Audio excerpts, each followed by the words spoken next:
But I will. Welcome to tonight's live stream. Do the stop share here. I'm actually broadcasting off of my new MacBook Pro, so I'm getting used to actually using a mouse, which I'm kind of excited about learning. So if I'm not perfect tonight, forgive me. Hi, Modern Nomad. I vote for Orlando for president. Well, I looked right now because I did a poll about tonight's show because, Stephen D. Kelley is running for president 2024 again. Okay. Again, I'm taking these off for a second because I'm not playing any music right now. And okay, so tonight we're going to have a panel show happening. The panel's going to join me in about a half an hour. All right.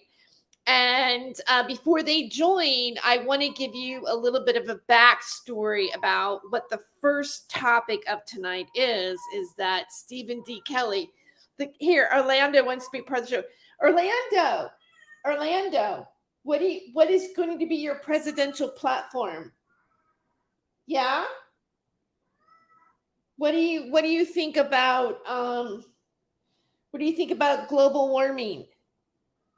You got thoughts on that? Yeah?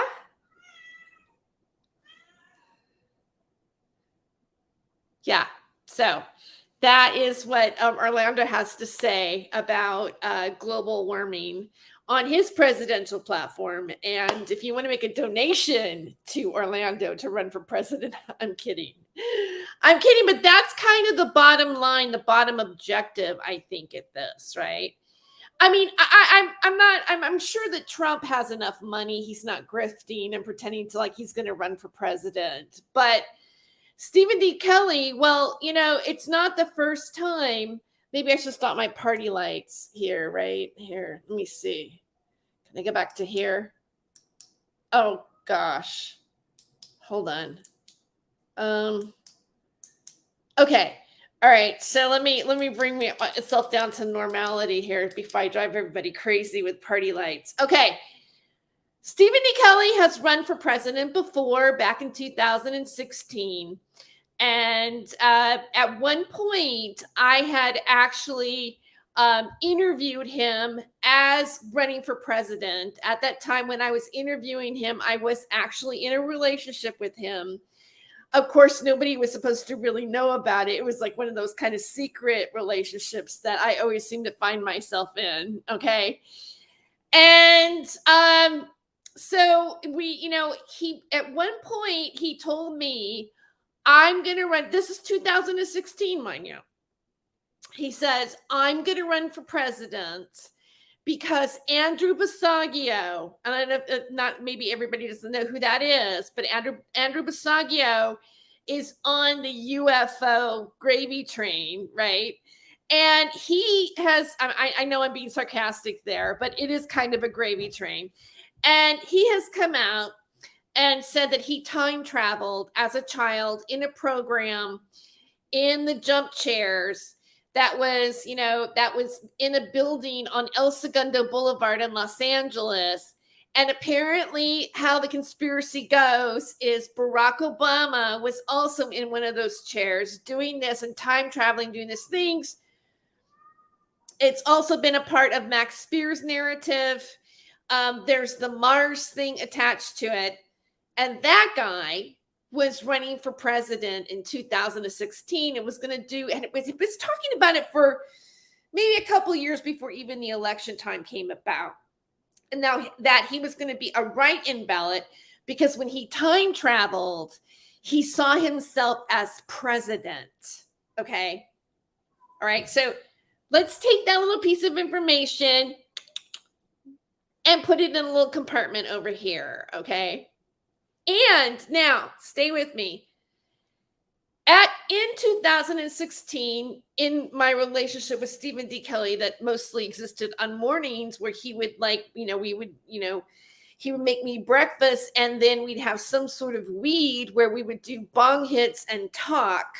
Okay, because I'm not going to lie, marijuana was very much a part of our interaction as people. And I'm not saying that is good or bad, right? But maybe it was a little bit much because see, I can't wait a second. Because I can't imagine. And I know I did the bong hits too. And I'm not perfect. I am a cannabis activist, in fact. All right. I'm a big supporter of it. I just don't see people doing bong hits in the Oval Office. Sorry, honey, it's not your time to talk yet, Orlando. When the platform happens, I'm going to give you the cue when it's your turn to do your position. Okay, honey? Yeah? What do you think? Yeah? No, you want to talk now? You want to talk now? Do you want to say your piece to the people? I can bring you up into the camera. You're going to jump in the window now. Okay. All right. So yeah, Orlando, I put Orlando. Okay. So let me get back. Where was I in this?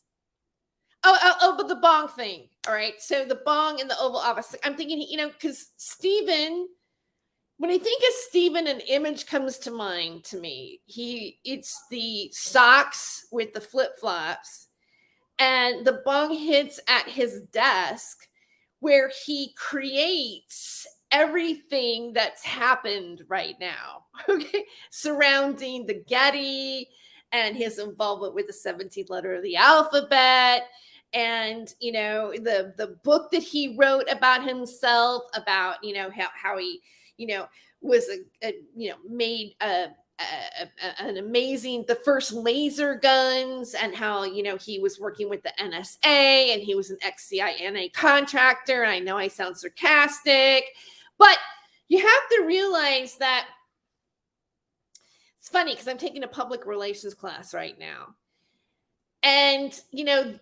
when people write about themselves or you're doing public relations, you can literally create a myth about yourself online.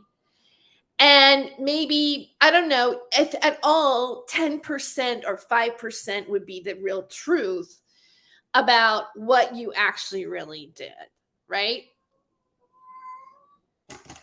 So, hi, you guys. I'm just kind of looking at you. I vote Cool Cat. Yeah, I'm taking votes of who you think out of Stephen D. Kelley and President Trump and Orlando the Cool Cat. Who do you think is going to be our next president?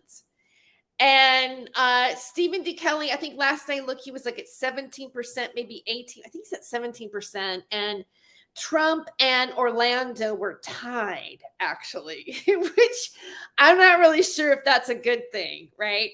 Another thing I want to say to you guys is that I'm going to have a panel show tonight, and there's panel guests coming, but I don't want to let you know exactly who they are. But they will be joining at around 9:30. Time is it right now? Okay, great. 9:09. All right, we're cool. All right, so but yeah, Stephen D. Kelley one morning told me that he was definitely going to run for president, and I thought it was just, we were both on Revolution Radio at the same time, and I thought it was just kind of like a thing, a shtick or whatever. And then he was like, and it was really like, I'm gonna put my PayPal link for people to give me donations to run for president. And I'm like, okay, well, and I was like, I even told him, I go, Stephen, you're not really going to run for president, right? You're not, come on, let's be realistic here. You really don't have a shot. I know I probably sounded like, oh, you're so negative. Like, how could you be so negative? But like, realistically, the man didn't have a bank account. He didn't have, he was taking donations through his son's PayPal account, and it was going into his son's bank account. He was living, he existed because of another woman that he claims he doesn't have a relationship with, right? And and the man could, he broke his flip-flops the day that we were walking, I believe, around at the Getty.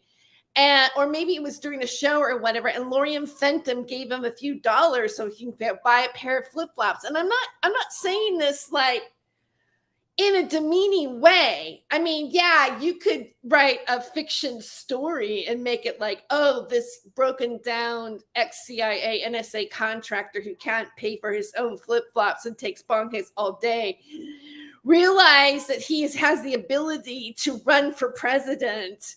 And you made some sort of show out of it. Yeah, maybe so. But the likelihood of him actually like running for president, and maybe he would just be taking donations, people thinking that because of everything that he wrote on the internet about himself and what he said, and how he's a Jedi warrior and he's like taking down the criminals underneath the Getty, with his Jedi warrior astral projection, I'm fucking remote viewing you bullshit. Maybe they'll think somebody like that should be the president of the United States. I don't know, because, he did get some votes still. And I know that he has some really hardcore, like, just almost like, I think Stephen D. Kelley is like a cult leader, all right? I have a couple people waiting in the basement here, so 2 of them have arrived so far. But I'll be adding them in just a minute. I'm going to show beforehand. I just want to show a couple of videos, okay, that are part of our past that I think you might find interesting. I'm going to pepper them throughout the show.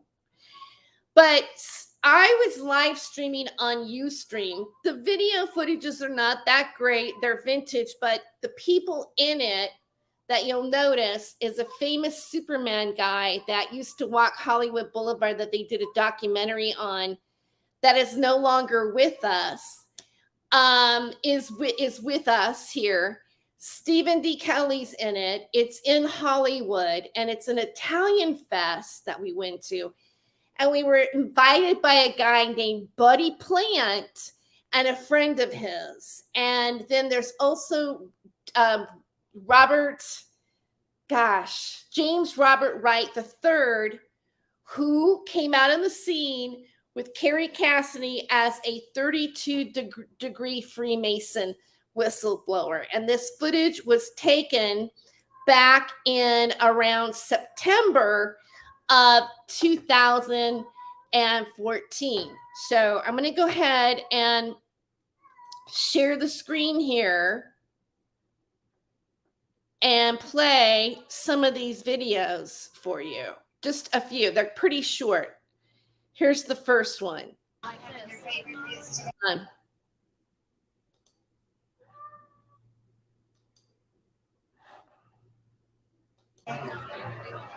Hi, this is Siri Joyce on Chicken Joyce and Oh, I'm quite super. Yeah? And so what brought you to the Feast Festival? All this great Italian food. Really? Yes. How much of a meatball can Superman eat? I can eat all of it. All of it. Why? Superman, right? I'm Superman and I love meatballs with the tomato sauce on it. Superman, are you Italian? No. No? What is your But I'm from Krypton. But I'll tell you this, if I was born on this planet, I would be definitely Italian. Yes. And you heard it straight from Superman, because, he saves the world. I do. Yeah. One meatball at a time. One meatball. Can someone have a camera here? You want to talk in that camera for a second, too? Of course. So I'm with Superman at the feast. I always wanted to meet Superman.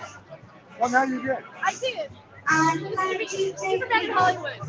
Came to Hollywood and she's getting hit on by Superman. Oh my God, I'm getting hit on by Superman. Yes, what time are we going out?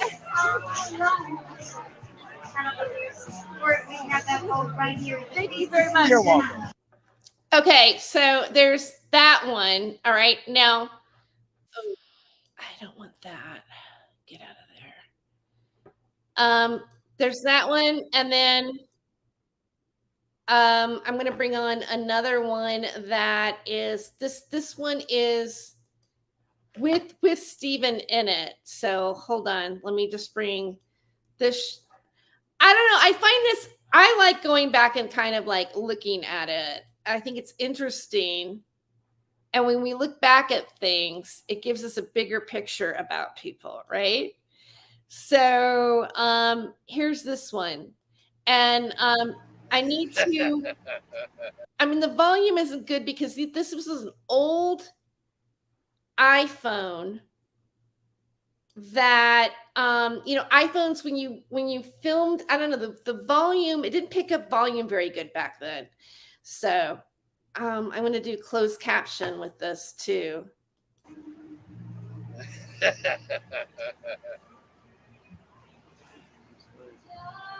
I'm actually live streaming this right now too. Hey, should we admit what we're doing? Get a picture of Superman feeding you grapes. We're eating grapes. Superman feeding you grapes. Okay, here.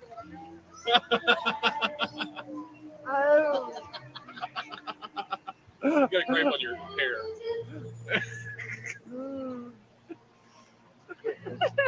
How about Grapes and weed. The best feed thing Steve in some the grapes? world.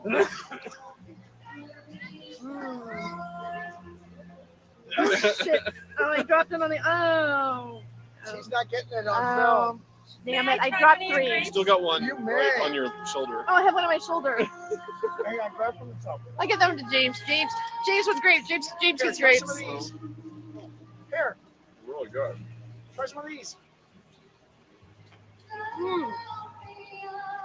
You've never had green grapes that taste like that, huh? No, it's so sweet. The reason for that is because these are the grapes. Look at that trash. Did you see the trash? We were like in an alley in Hollywood. And so yeah, that was another one there that I thought was interesting. And this one is at a studio.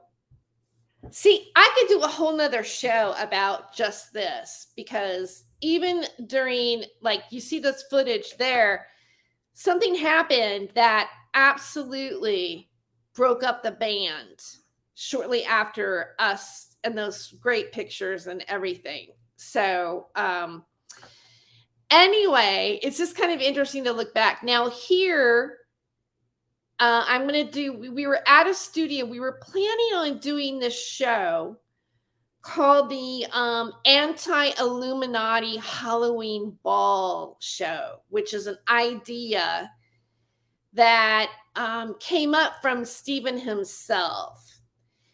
And Buddy Plant, again, who took us to that festival, this is the studio. It was on Santa Monica Boulevard, right across the street from the Forever Cemetery.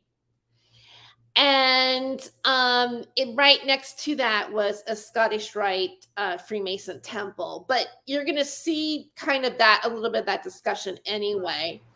But hold on, I'm going to do closed caption on this one too. Oh, they're unavailable on this one. So just try to do your best. I might like bring the volume up if I have to, which I probably will on it. Shoot. Let me do that. Share screen again.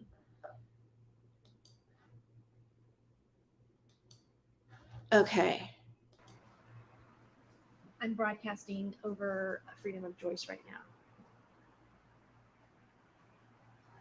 This is Stephen D. Kelley. We are looking at the space. And what's the chances that anybody's watching us? You know, right now I have 0 viewers. I did not let people on Facebook know that I was live streaming because I'm just basically showing you how cool this is. We have to be like this close to do a. You don't have to be that close. I can go like I can go. Oh, I'm sorry, Deborah. I just hit Deborah right now. See, it's Buddy Plant. That's Buddy Plant. And yeah, it's just see the space. Walk around. I mean, now I'm not using a tripod right now, but I can just film everything here. This is where the party is going to be at. You look around. So now you want to show me? See, like Okay. you can like, and then I right here. You can just kind of, but this is going out live.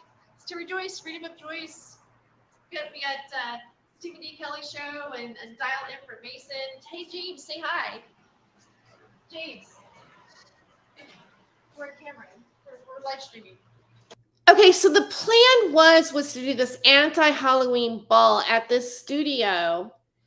And, then there became a big fight between James and Stephen. It never really happened. The whole thing was never really came to fruition. But I'm just showing you, this is like the first time, the first few days that I was ever interacting with Stephen. And at that time, that is when the romance was happening. And I look at myself, and I think this happens to women.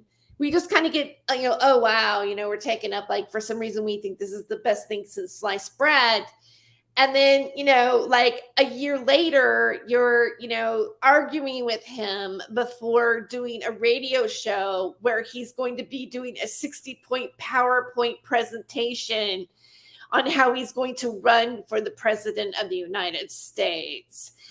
And, you know, in that show, it was kind of comical because, you know, we were arguing up until that broadcast that he was going to talk about being the president, how he's going to do blank, blank, blank. And, you know, it was all planned and everything like that. And we were literally like just basically insulting each other, like right up into the minute of the broadcast. And of course, when we started off great. Like you couldn't tell for 1 second that we had been arguing. I did the thing. He's running for president.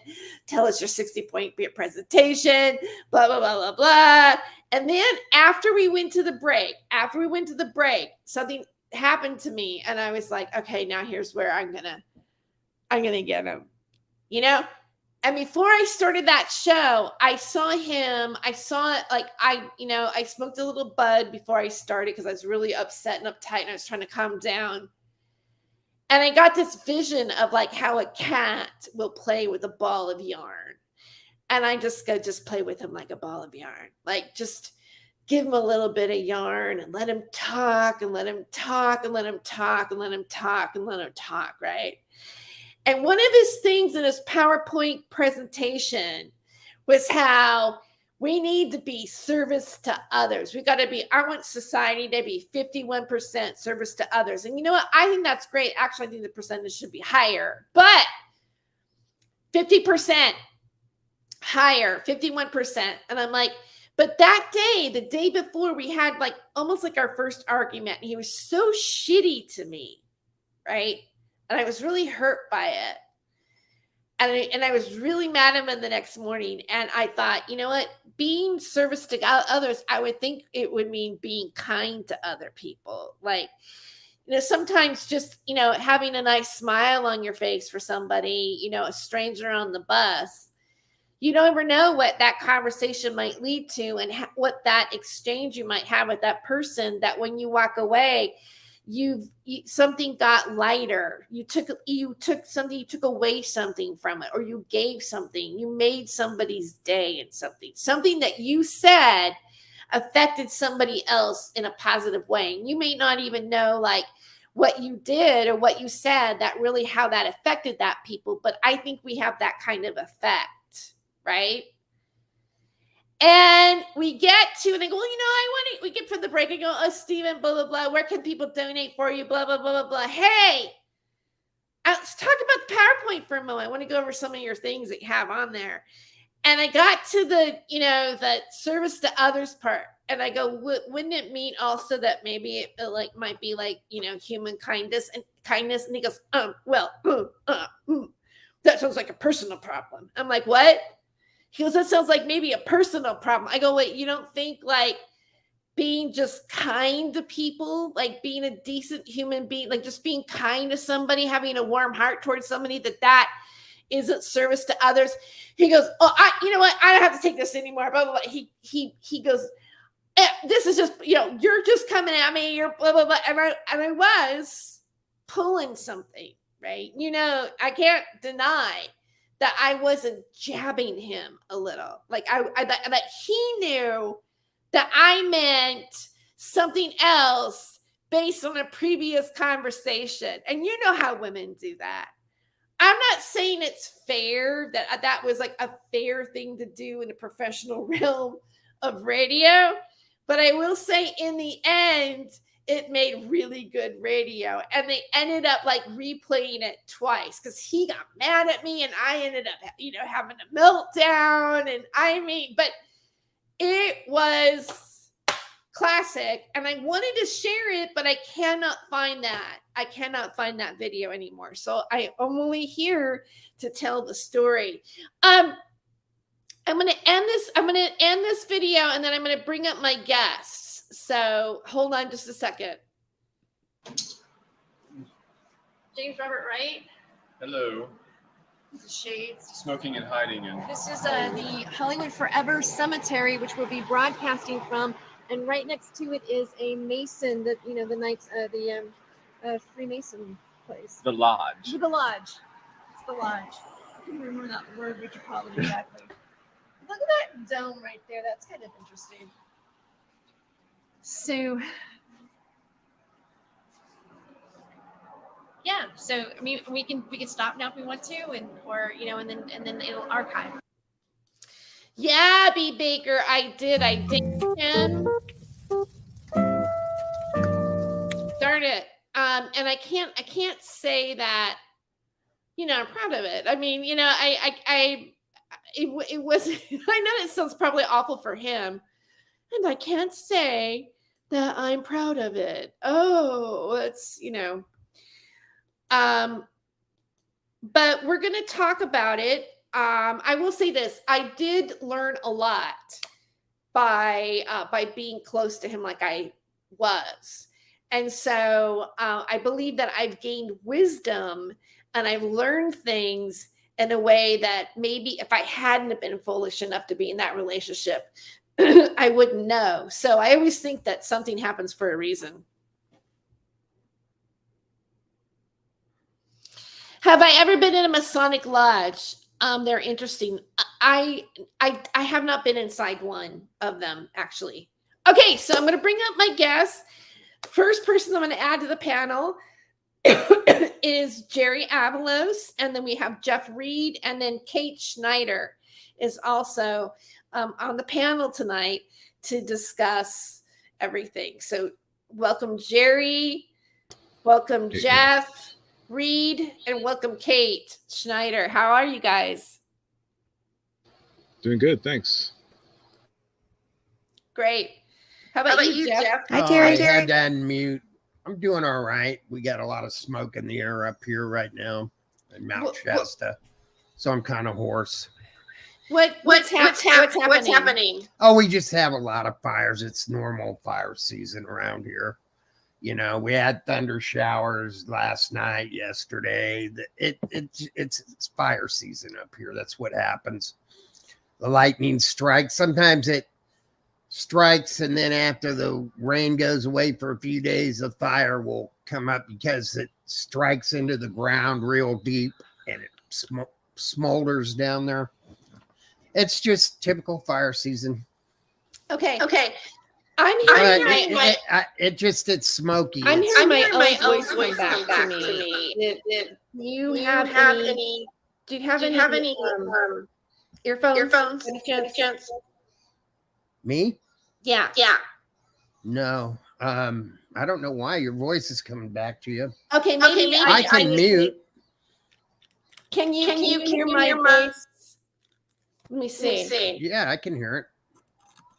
Everything sounds fine. Anybody else echo? I kind of hear one when you talk. Okay, hold on, let me change it here. Can you hear it now? No, I don't. Maybe I just need to bring my volume down. How about there? I don't hear anybody else. Okay. Great. Sorry about that. Okay, Kate, how are you doing? Hey, Terry. I'm doing well. Thank you. Did you guys hear an echo on that? I'm hearing an echo, yeah. Do you have any earphones? I'm wearing headphones, yeah, and I don't have any tabs open. Okay. That's better. I'm not sure. It's good now. Okay, Jerry, I'm just doing I guess I'm basically doing a sound check. This is the first time that I've actually live streamed on this computer, so bear with me for a minute. Things are just a little bit different. Jerry, hi. Hey, how's it going? Good. All right, so I don't hear an echo with you. Okay, great. I think we're good. All right, so Jerry, let me ask you first. What do you think about Stephen D. Kelley running for president? I think he's delusional. I think he's so delusional that I think he thinks he really has a chance. And so that's the irony of it, is like he's actually kind of being genuine, even though he's like, no, he's just crazy. Because in his mind, he really thinks he's these things. That's the disturbing part of it all. So yeah, and I think that he really is exploiting people's fears and ignorance to really sustain his like weird lifestyle. I don't even know how to explain it. And yeah, it's unfortunate, but that's like what we're seeing is that is perpetuated by the same people in the media who want to glorify these BS stories for sensational purposes. And that's something like for me, I'll straight up talk about because my experiences are legit. The stuff I can back up, I will. You know what I mean? And you can look at what I've accomplished since I've talked about my experiences. What is my credibility since then? You know what I mean, these questions should be asked that aren't. And then, and then we see these different types of bloggers, these different even TV stations looking for the crap, really.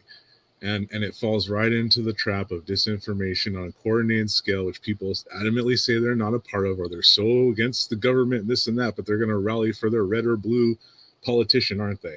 All part of the same mind control.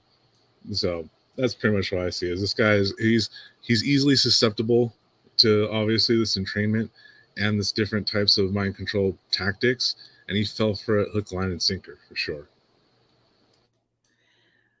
All right. Well, thanks for giving your input. You've got some. It looks like a lot of people in the chat are agreeing with you. You just figure. I'm still trying to like work my mouse, so give me a minute here. Okay. I have this awkwardness. My apologies. All right, but thanks for being part of my learning curve. What do you think, Jeff? What do you think about Stephen D. Kelley running president? I just think he likes the attention. He's an attention whore. He doesn't get much, when you did that analysis of that video, whatever it was, a couple months ago, he wanted to be included in something with Kerry Cassidy about these children under the Getty and all that. He went on about how he had billions of followers and stuff. It's all just attention. I don't think it's mind control at all. I just think wants attention. But, if he actually does get on the ticket, I hope Biden gives him Secret Service protection, because he's so important. He's just an attention whore. He relishes in the limelight, unlike, not unlike Kerry Cassidy or anybody else. Thank you, B. Baker. I'm reading the chat too. But yeah, I don't really know the man other than what, links and stuff you've shared with me. I followed him on Twitter a little bit. I just couldn't. I can't waste even a second of my life on the tripe that he posts and, the stuff under the Getty or, when that guy was bringing him on the video you critiqued a couple months ago, he was so arrogant on there. And it was just all about him. And then when they finally did bring Kerry Cassidy on there, she ended up leaving. And I'm not saying anything nice about her. You know how I feel about her. They're just peas in a pod. He went on saying how Kerry supported him. Kerry told him about a contract out on his life. And it's all attention seeking stuff. Let him run for president. He couldn't be any worse than most of the people we got running. But he's an attention whore. Right. I noticed that Hoax Wars is in the chat, and he said more Kate, and then Getty, LOL. Yeah, we're not. Just so you know, Hoax, I'm not promoting the Getty. This is a commentary on Stephen D. Kelley, and really, the association. I'm still struggling with this here. Hold me. It's because I'm on a different computer. Okay, I won't worry about that. The association that Stephen made to the 17th letter of the alphabet he was doing the Children Under the Getty LARP before the 17th letter of the alphabet happened. So I witnessed him in my relationship to him. I was actually, I met him on Revolution Radio. I was doing shows with him on Revolution Radio. I was actually at one point producing his show on Revolution Radio. And this is before, like, we're looking at 2014, 2015. This is before Bundy's. This is before those things happened on that network while we were on it, right? And that network became involved with that particular situation. And there was a slant on it. But, like, myself coming into that, I was like coming into an arena of radio that I was kind of unexperienced with. I had a curiosity, I guess, into conspiracies, UFOs, super soldiers, psychic things. I had a curiosity about that stuff, and I became a part of that media. While I was in that media, which used red pill lingo, breaking the matrix, all these kind of terms that became going down the rabbit hole, that became part of the 17th letter of the alphabet lingo. So the reason why talking about Stephen or talking about him and the Getty and talking about like any of this and what he's done and how he's been involved, I don't know if people really realize this, but Stephen was one of the first people on Facebook. He was the first to start a 17th letter of the alphabet Facebook group. That group got helped by a guy named Didn't he start this Children Under the Getty thing? That's where I first heard it. No, he totally started it. Yeah, He started it. He did it before the 17th letter of the alphabet happened. And then when the 17th letter of the alphabet happened, he hybrided the two. And, you know, just on a whim, we were talking on the phone, now on Skype. And he goes, you know, there's no 17th letter of the alphabet group on Facebook. I'm going to go ahead and create one. And he did it not underneath his profile. He did it underneath John Elias's profile, Dr. J, who had a UFO show on Midnight to the Midlands, or Midlands at Midnight, or whatever. And that guy that sounds like a story, like you could write a script out of it. That guy ended up was in a induced coma for months while he was doing this, while he was running this group. And I got to admit, I was made an admin on that group. So I watched that group get hacked by a guy named Kai Irving. I live streamed a PEDO march in Hollywood with Kai Irving and a guy named Patrick Moore, who I had on my show a lot. It was the first one that happened to Hollywood. Come to find out, that guy was like a Bundy person originally before.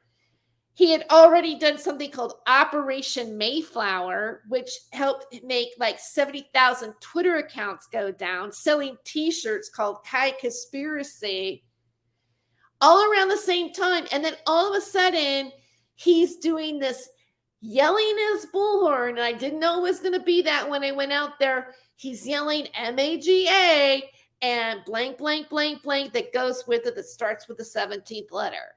All right. And I remember I was live streaming and I go, oh, I didn't know that this was what it was.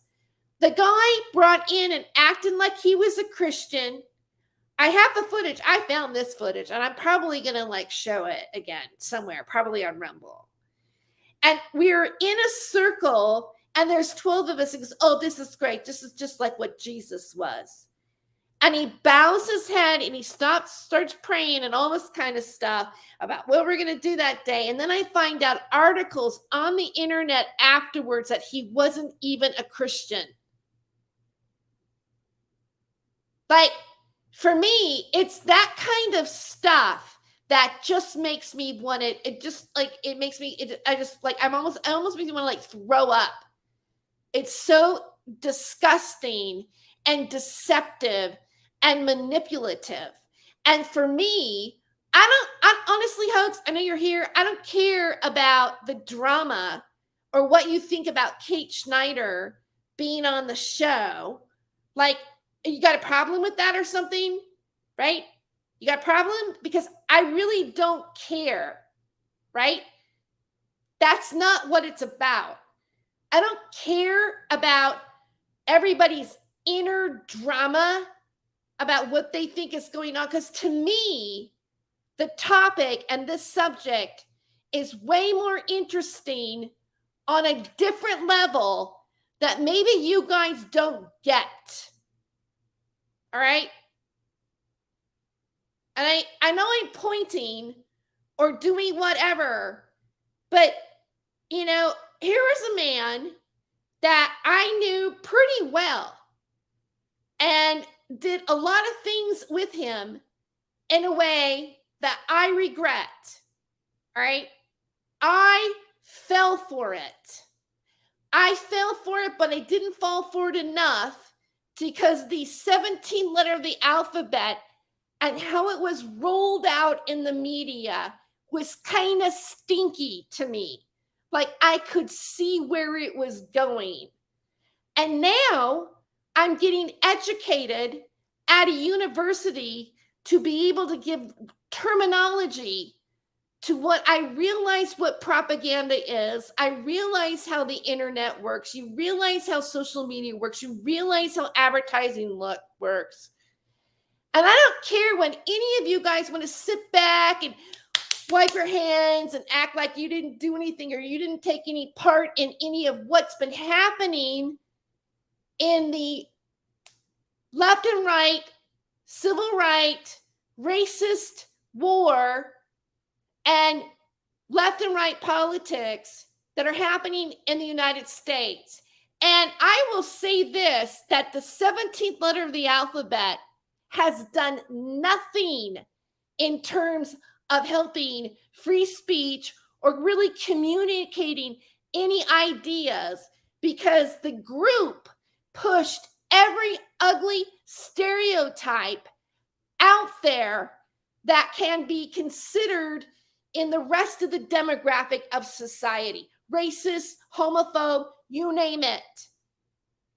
And when you look at Stephen D. Kelley's campaigns on Rumble or whatever, you'll see that he is still rubbing the salt in the abrasion of a lot of political issues that we are having right now in the United States.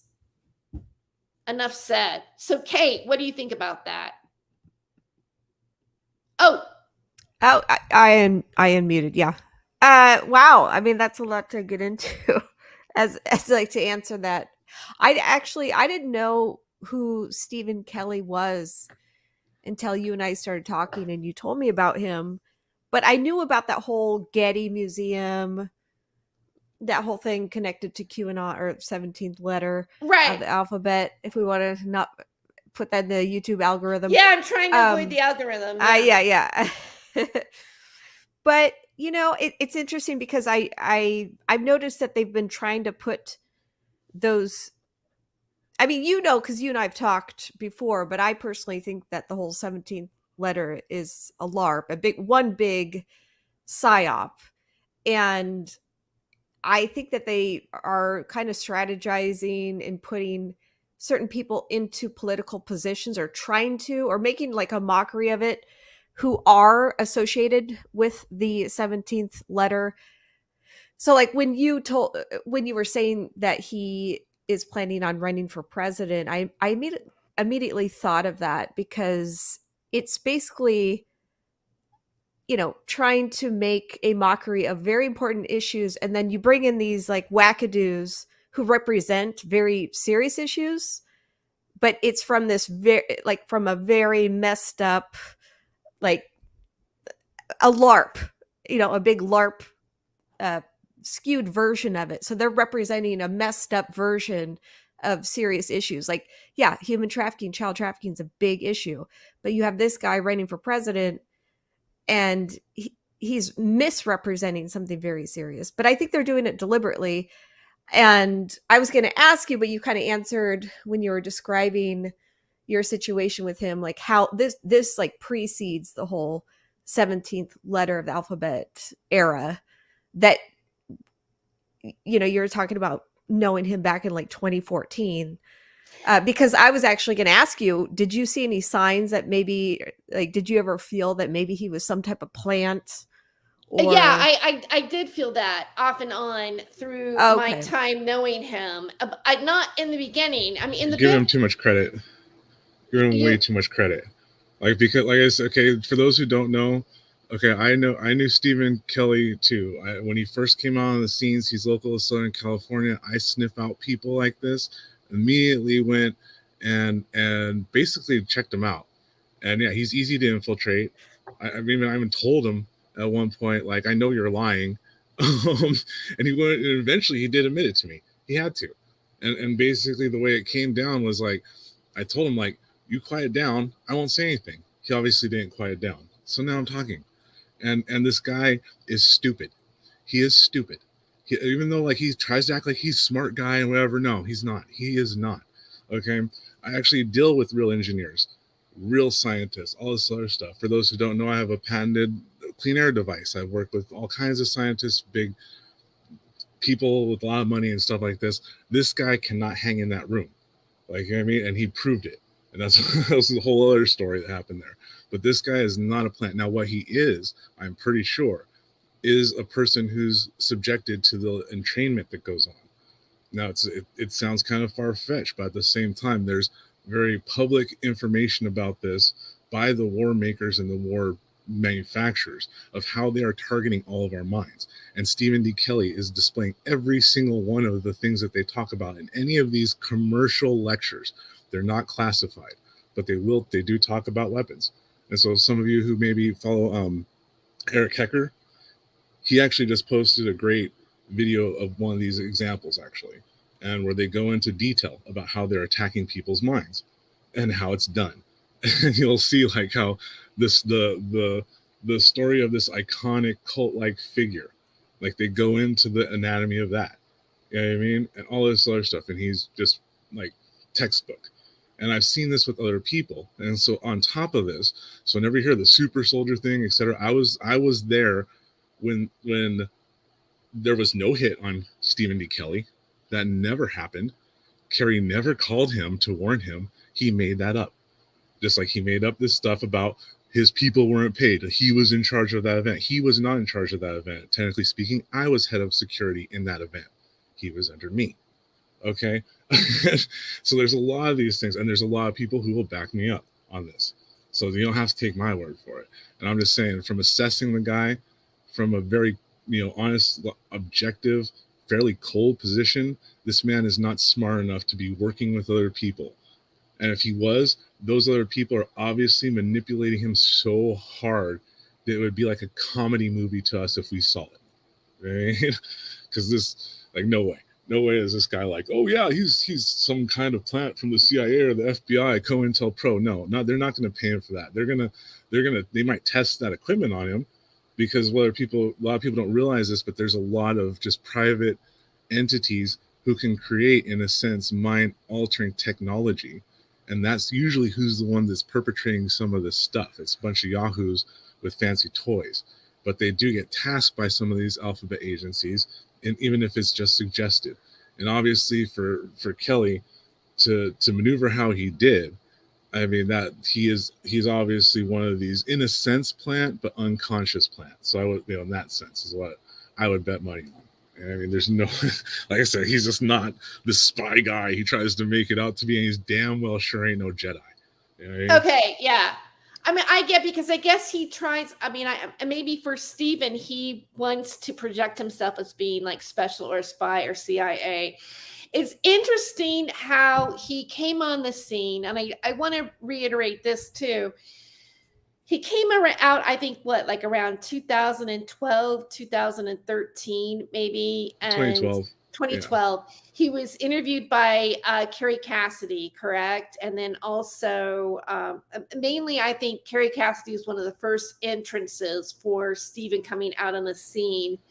And he had written a book. And in his book, like what he says in his book, it's called Cities Under the Plane. That book originally had nothing to do with children being underneath the Getty.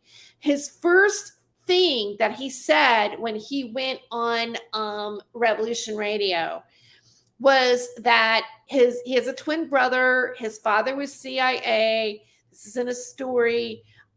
His brother was friends with the treasurer of the Getty.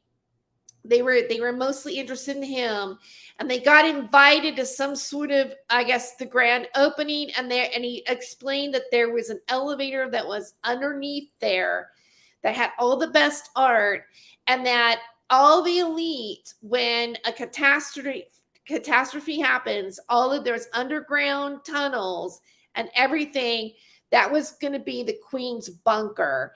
And his book was originally called Cavers, Lasers and Magic, or Magic Caver, something like that.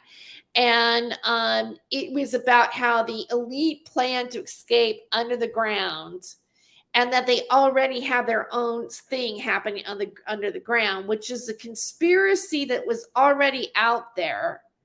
There's also conspiracies about Los Angeles and, lizard beings and folklore. And so I think it's really easy for somebody to take something that's already out there and kind of like in this media, make it to be part of their narrative. And when he claims he got divorced, 6 kids, got divorced, because of the fact that he realized the evil that the guns that he had created had caused. He had a moment of consciousness and could no longer create for the war machine. And now he's flipped it into and now I'm, a Jedi.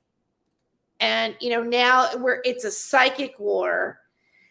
And what's interesting about him, also at one point he was doing Toastmasters. He was, he got into the Love and Light crowd. So he got into this sort of new age Reiki master, kind of quasi, he blended all that stuff up in what was going on, in the media of Revolution Radio. And I watched him kind of morph into sounding conservative, to saying he was a Christian, to saying he could read your tarot cards, to I can do psychic healings on you. I know Reiki. People were donating to him because they believed that he could heal them in some way.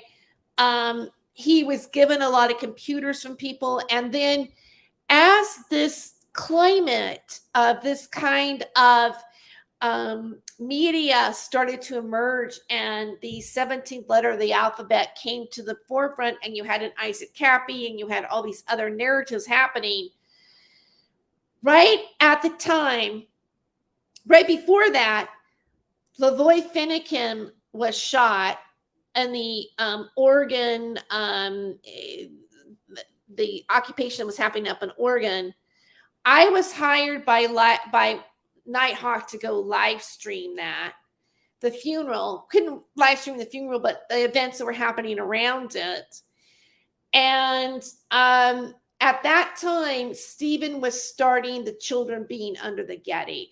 But you have to realize that Stephen uses Paul Schneider's or Phil Schneider's 100,000 children are trafficked underneath where the reptiles are eating.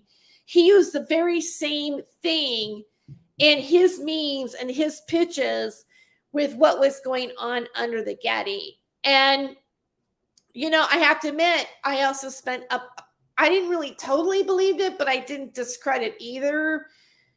I don't know what was wrong with me. I mean, you get caught up in these kind of things and you kind of lose your critical thinking. And I mean, now I feel like I'm a pretty good critical thinker. I'm kind of out of that. But I would say that I was mesmerized, or I thought because I thought he was a real CIA, NSA contractor. He was being hired by Press TV. He was doing things on RT Today as being expert opinions on things that were happening you could hardly find those anymore. Debates on Press TV, stuff like that. So I believed him to be, I gave him a certain credibility that I was very naive to give away. He also had associations to other CIA people, Chip Tatum. I don't know if that's the guy, but one of the guys that, flew the planes that were, of the cocaine for the CIA. And that was the movie with Tom Cruise was starting, he had these sort of connections that, in my mind, it gave him more of a legitimacy at that particular time. But overall, it was, obviously we're at this point now, and it was like after when the 17th letter of the alphabet happened, he was already talking about the Getty, but when that happened, he made it so at one point the Getty was in the center of the 17th letter of the alphabet mind map. And there was one point where I told him, I said, especially with like when the whole Isaac Cappy stuff was going down, and I said, I really don't think 17, the letter 17 is real. I don't think there's really one out there. He goes, it doesn't matter if it's real or not. We're controlling the narrative. And, he was like getting people to sign petitions at the whitehouse.gov to save the children under the Getty. I know you're laughing, Jeff, but he did. All right. And then when people didn't, he'd do these videos and he'd go, just sign the damn petition. Just sign it. And there's all this stuff. And, then Mother Jones is writing about him and writing about this, people signing petitions for the military to do something about the children. And my problem with him is that it's all fantasy. None of it is, it's all like he remote viewed it. He has psychics, it's gone into so much woo, and there's no proof that there's any children. There's no concrete proof. He's never seen a child underneath there before. He's probably never even been under there either. I mean, come on. No, that's one of the things he actually did. He actually did admit. He said that because I pressed him on it, and he said that it was his brother that got the tour underneath in the vault, and it was a vault. Because I really pressed him. Oh, I'm sure you did. You know a lot more about them than I do, but I mean, yeah, they got places underneath all these big buildings and stuff. What kind of tour? I mean, where the maintenance workers go, the janitor's closet. I mean, from my understanding, because now the part of the story that you can verify is the laser for the gun. Okay, that's something that he did work on, and I've seen the laser parts. Yeah, they're laser diodes.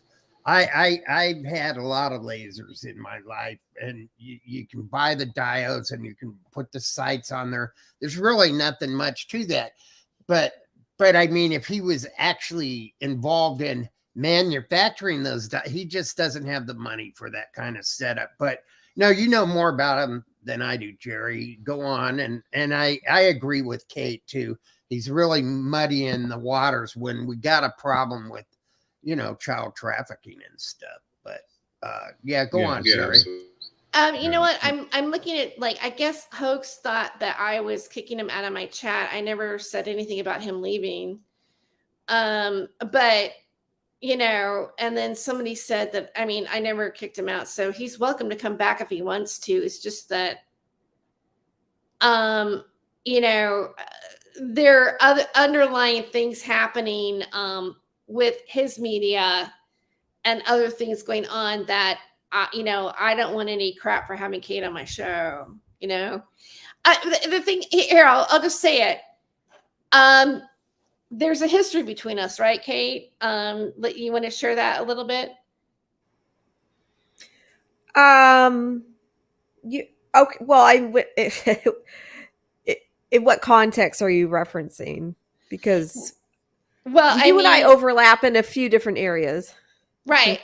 So, I guess the main areas that we've both been part of Stephen Cambion's live streams on the same panel.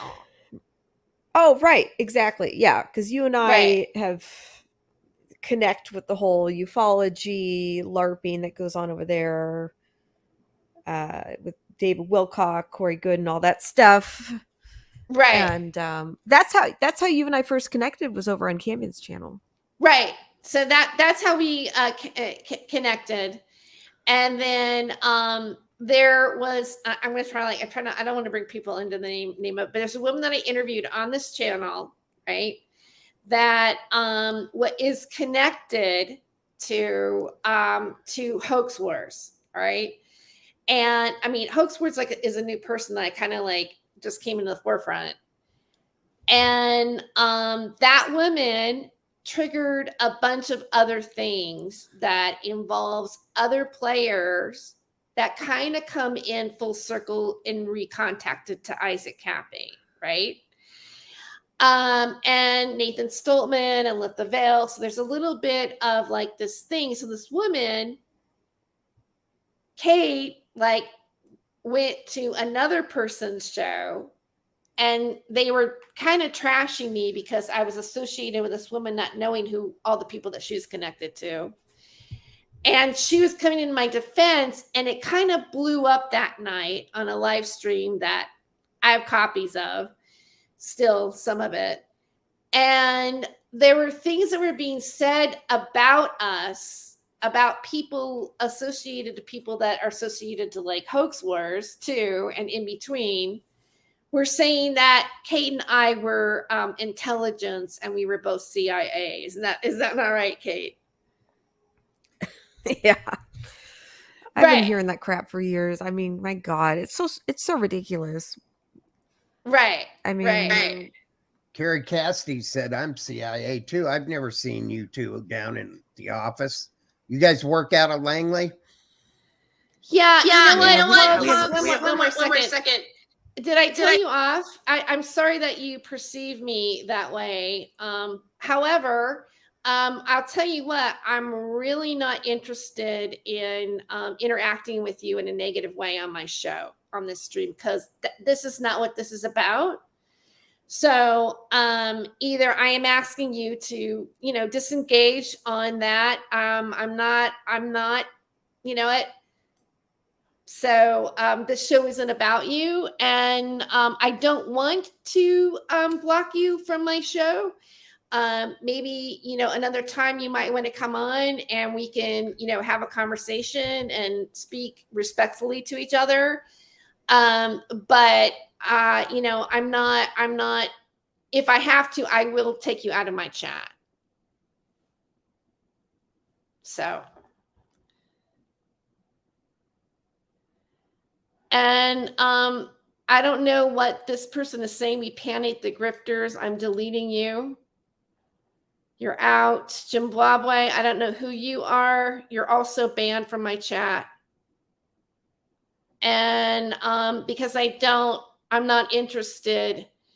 I thank you for subscribing. I thought I made it. You had to be a subscriber, and I was kind of having trouble with the new computer finding that. And that's it. We'll move on. Okay.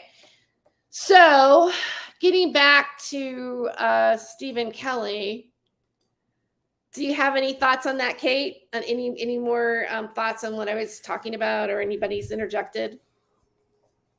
No, it was interesting to hear both Jerry and Jeff's insights. Because I don't know too much about Stephen Kelley, but it's interesting that he is deciding to run. And what's interesting is not so much that I think he even has a chance to run for president, like he would even stand a chance, but I've noticed that they try to position these people to be in the public eye, just for it to look, to make everyone look bad who's actually looking into these issues. And as far as Stevens, like, I think Jerry was saying that he's just pretty much like kind of a dumbass, uh, and whatnot. But I thought of like John Fetterman, because that guy has very like low mental acuity, like a Biden. I mean, he's I believe he has Asperger's, but he has other cognitive issues. And the guy, and not that having Asperger's prevents you from being able to function in any political office, but it's obvious when you like see Fetterman out there. Like, the guy clearly has other issues, has nothing to do with any sort of autism. Like, there's more going on there, and they just throw him on stage. They put him in this position, and this guy is like, I mean, it's just kind of a joke that they and to me, they do that deliberately. So it's like they purposely put these people who are not really like capable of being in these positions, but they put them out there, and these people are more malleable and easier to control in these positions. So I think we're going to probably see more of that in Congress and in other government leadership roles. So that's the reason why I originally had asked, like, were there any hints that you thought maybe he was a plant? Because he could be a dumbass at the same time as being someone that could be a very low level type LARPer, like someone could be handling him. It's possible. Like, okay, let me like just I can only share from like my own I did witness a lot of things, and a lot of changes happened to him over the course of time, or the direction or the changing of his narrative. Because I had read his book, and because I had interviewed him about his book, I knew, like his background, his marriage, where he was educated at, how he evolved into going to optic lenses, the gun stuff. And then it got into fantasy. So a person here's the thing. If you go online and you bring up Stephen D. Kelley for president, okay, you will see different articles about him, and you can see how, okay, let me do Stephen D. Kelley, Occupy the Getty. Let me do that instead. There's something he's written up. I mean, like, here he does interviews, he gets involved. He was really adept at doing memes and doing social media and understanding how to spread information out to people. He was able to create this myth and this mystique about him. He got basically fired from Revolution Radio. I don't know how you can get fired from something that you're not getting paid for. But he started Truth Cat Radio, and he was he does have the gab of speaking. Like, he can, when he was on it, I mean, like, sometimes he wasn't always good, but when he did some of his shows were really good. He had a lot of knowledge about, the protocols of Zion and all this kind of stuff. And so he would, do long conversations about that. So I think that he, brought in, he did have, if you said, well, was he a plant, or was he influenced, or, is he, because Jerry thinks he's like, you're giving him too much credit. Like, he's just somebody who has this. I mean, Jerry, do you feel like maybe he's just more of has a narcissistic personality, and somehow he was attracted to this media? Like, what do you think his payoff is to even be doing this in the first place? Honestly, I think that it has to do with the type of mind control program that I've been speaking out for, I guess, almost getting close to 20 years now, where they seek out certain personality types there's a certain entrainment program that goes in everything that we're doing. Because have you noticed that we hear on movies are mostly the hero's tale, which is all part of the same nomenclature that's used in all dogmatic beliefs, which is part of the system. So this is why he thinks he's Jesus, just like how we have the amazing Jedi in the metaverse world here. How everyone's that, or they're Saint Germain, or oh, the Galactic Federation is the one. This is all part of that entrainment, and he is an easy target for it. Just like some other ones, just like my homie James Rink. I straight up told him, "You are being mind hacked." And it's like, yeah, he just goes along with them. Well, you're easily susceptible. I demonstrated it to him live, how I was doing it to him. And I'm like, they're doing this to you on purpose. I agree with you. I agree with everything you're saying, Jerry, but Stephen Kelley doesn't even have a following. I mean, I can't see one now. Maybe he did years ago. But, you know, to mind control somebody to do what you're saying, don't you think they would want to have a target that has a following that people actually listen to?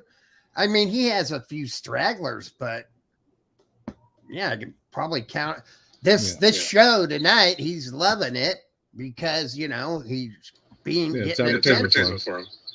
Yeah. But yeah, you think he loves it? You think he loves it? Because technically it's promoting him, yes. And now the thing with why him, it's not just him. It's literally a pervasive electronic net that's in the entire globe.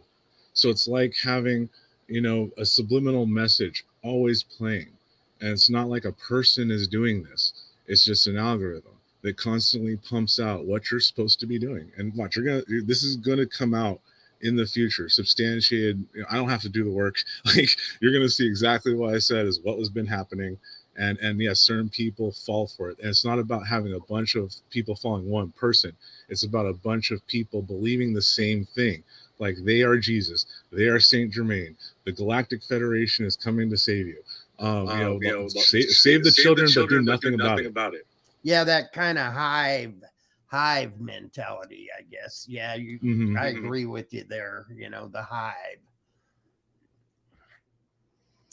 It's interesting how, like you mentioned James Rink. Like, could you go a little bit further in comparing like the traits of James Rink to Stephen Kelley? Yeah, absolutely. Because both of them have self-esteem issues, and that's what's also targeted. So they need to feel more important than they are. You know what I mean? And now with Rink, like how, and you know, I met James Rink pretty early before he really started talking, doing his super soldier talk, all that stuff like that, right? And I told him, like, be careful, because you're gonna start assuming things that aren't true, and they're gonna be about you. Watch out. And that's exactly what he did. And so you can't say he wasn't warned. I warned him to his face. And yeah, you know what? Like, a lot of the stuff he says is complete bullshit. And it's like, and you can kind of tell who is full of shit in some of these quote unquote super soldier things, because they'll say, oh, I was part of the detachment of 57 different soldiers and we were all put in this thing as children. If you know all that, you were not abducted. You know what I'm saying? Because I'm a person who experienced that abduction. I didn't know what the hell was going on. I didn't even know it was real until later. You know what I mean? So I'm not going to have, oh, I was part of this and we use this kind of gun. And that's the other thing. If you hear a person say, oh, I was in a tunnel running around shooting people on Mars, that's part of the entrainment program. That's not what happens. You know what I mean? And so I'm not going to say, oh, this is exactly what happens, because then all these shithill and charlatans are going to start copying it. So yeah, I keep a lot of that to me to know who actually has seen what. You know what I mean? Because yeah, you know, when I went out there, I went out for partially self-preservation to save my story. And then another part was kind of an activism part too. Now the activism part, you know, it's like, it's changed. It's not like the way it was. And now I'm like, if something happens to me now, there's questions. And then, like, yeah, there has been things, and it's not from the super soldier stuff. It's from, like, you know, bending the laws of physics actually is what gets you in a lot of trouble, let me tell you. But with James and a lot of these other super soldiers, quote unquote, a lot of them are just liars. And even the ones who did really have some kind of black or unacknowledged access kind of things, they were part of a concerted disinformation program themselves, where they were conglomerating stories together and calling it their own. Case in point, David Corso. And actually, and Duncan O'Finian too. He might say, "Oh yeah," he probably won't say nothing to me because honestly, he avoids me. You know what I mean? But because then I've seen this happen, So, like in like, front who of me. exactly is David Corso, though? I mean, Okay, David Corso was what? Okay, Kerry from Project Camelot first interviewed David Corso, who started talking about these sort of clandestine, sort of super soldier quote unquote programs where they're researching integration of, you know, psychic warfare, chemical and cybernetic enhancement kind of stuff. And now Dave Corso, you can look up his record. He actually is a record holding sniper in the Marines. Okay, you talk to him, there's certain things you can tell, yes, this man did that job. But then it's when you start getting into, oh, the aliens told me this and my wolf pack does this and da da da da da. It's like, yeah, that was full of shit. Like, he was completely full of shit. But there was other stuff that was really hardcore, true, that a lot of people wouldn't believe. You know what I mean? But he knew what he was doing. And just like some of these other characters, they knew what they were doing because they were actually kind of working at the behest of one of these other kind of clandestine groups. And they're not necessarily FBI, NSA, et cetera, et cetera. They might have affiliations with them, but ultimately they're private entities. So, like, for instance, like how I talk about Casbolt, he had affiliation with some Templars, some damn dirty, racist, damn fucking Templars. And yeah, I had a problem with them. and yeah, it's like he talks about being big and tough, and I gave him his chance. Super Soldier Summit. I'm like, hey buddy, I'm right here. I'm not that team. What you gonna do? And he's like, okay, well, I'll talk to you later then. And yeah, like this crap that they made up at that Super Soldier Summit, like Stephen D. Kelley did too, complete crap. Like, and it was contrived by the people who actually weren't really experiencers, like Stephen D. Kelley, like Sarah, whatever her name is, not an experiencer. And then Max Spears, this elevation of Max Spears, I don't get that either. Like, number one, the man if he's what he's saying is true, he's getting in front of everyone and saying, "Oh, I murder people. I'm a liar. I also deal in drugs." And everyone's like, "Yeah." But it's like, if you take him at his value of what he was saying. And once again, though, behind the scenes, he was also one of these people gathering stories to call his own, to work into a narrative. And this is something that just happens. You just have to keep on, you just have to expect it to keep happening, because it's a tactic that's obviously effective.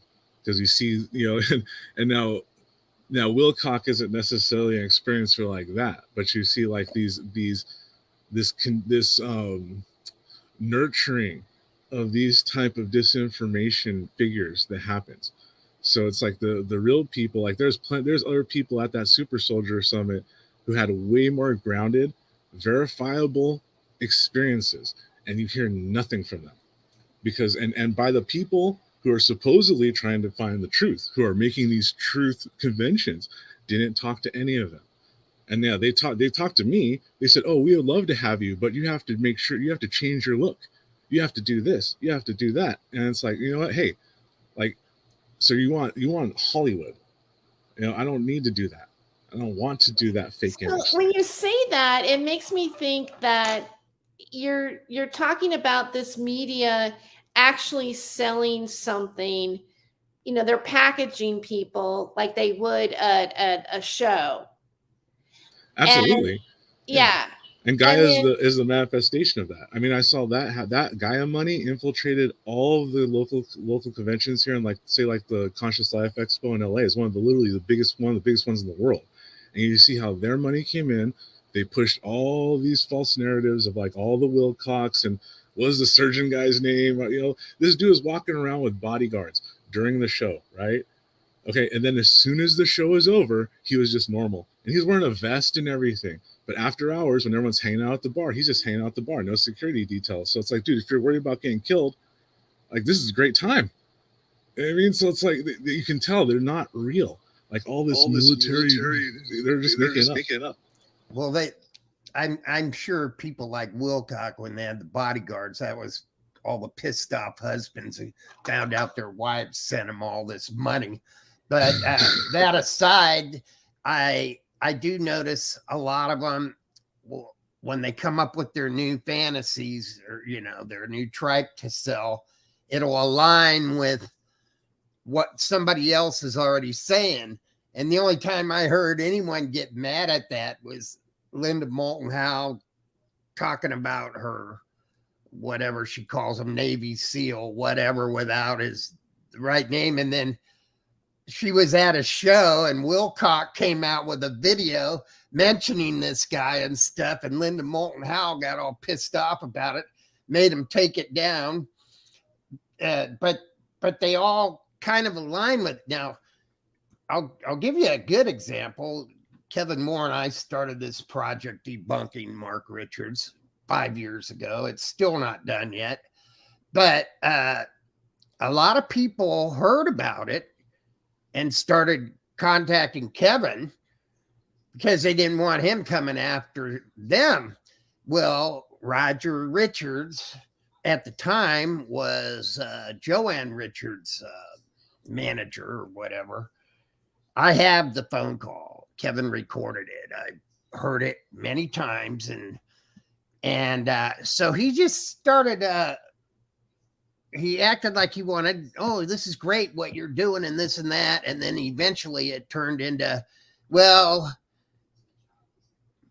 I know Mark Richards' story is bunk, but, Joanne's a good speaker and they like her and blah, blah, this and that.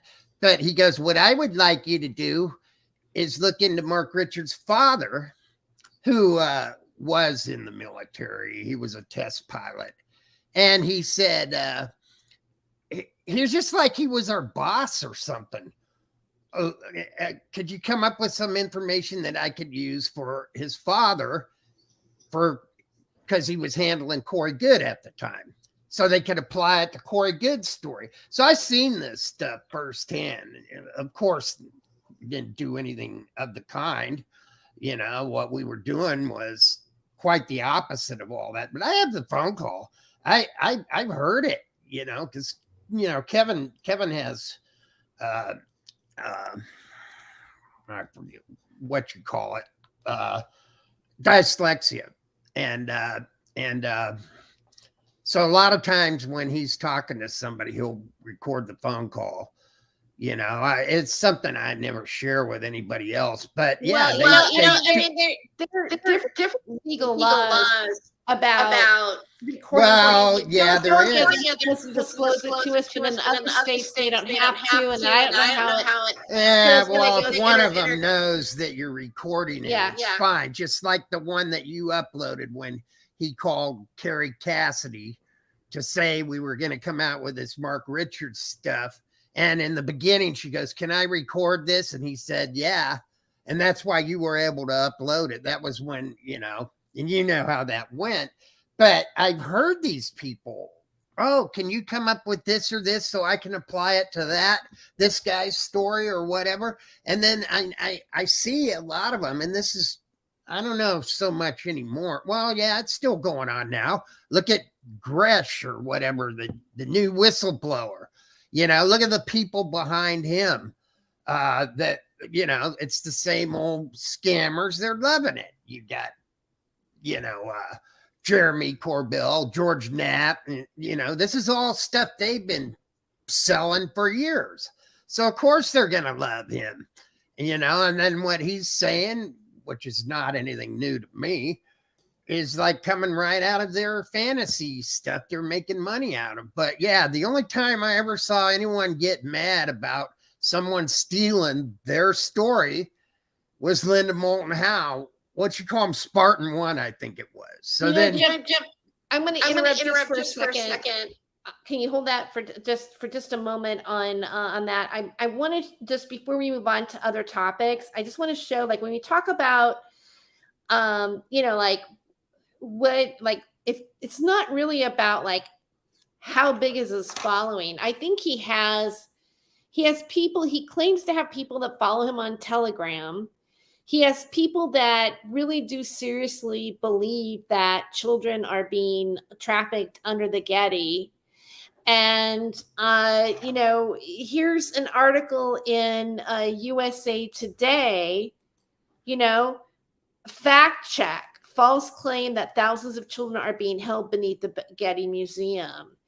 There, of course, there's something that we can watch here, but it says the claim thousands of children are being held under the Getty. The J. Paul Getty Museum in Southern California is renowned for its design and art collections, but a claim circulating on social media alleges it houses something much more sinister underground. Underneath the Getty Museum is a network of tunnels and underground bunkers, according to former CIA NSA contractor Stephen D. Kelley.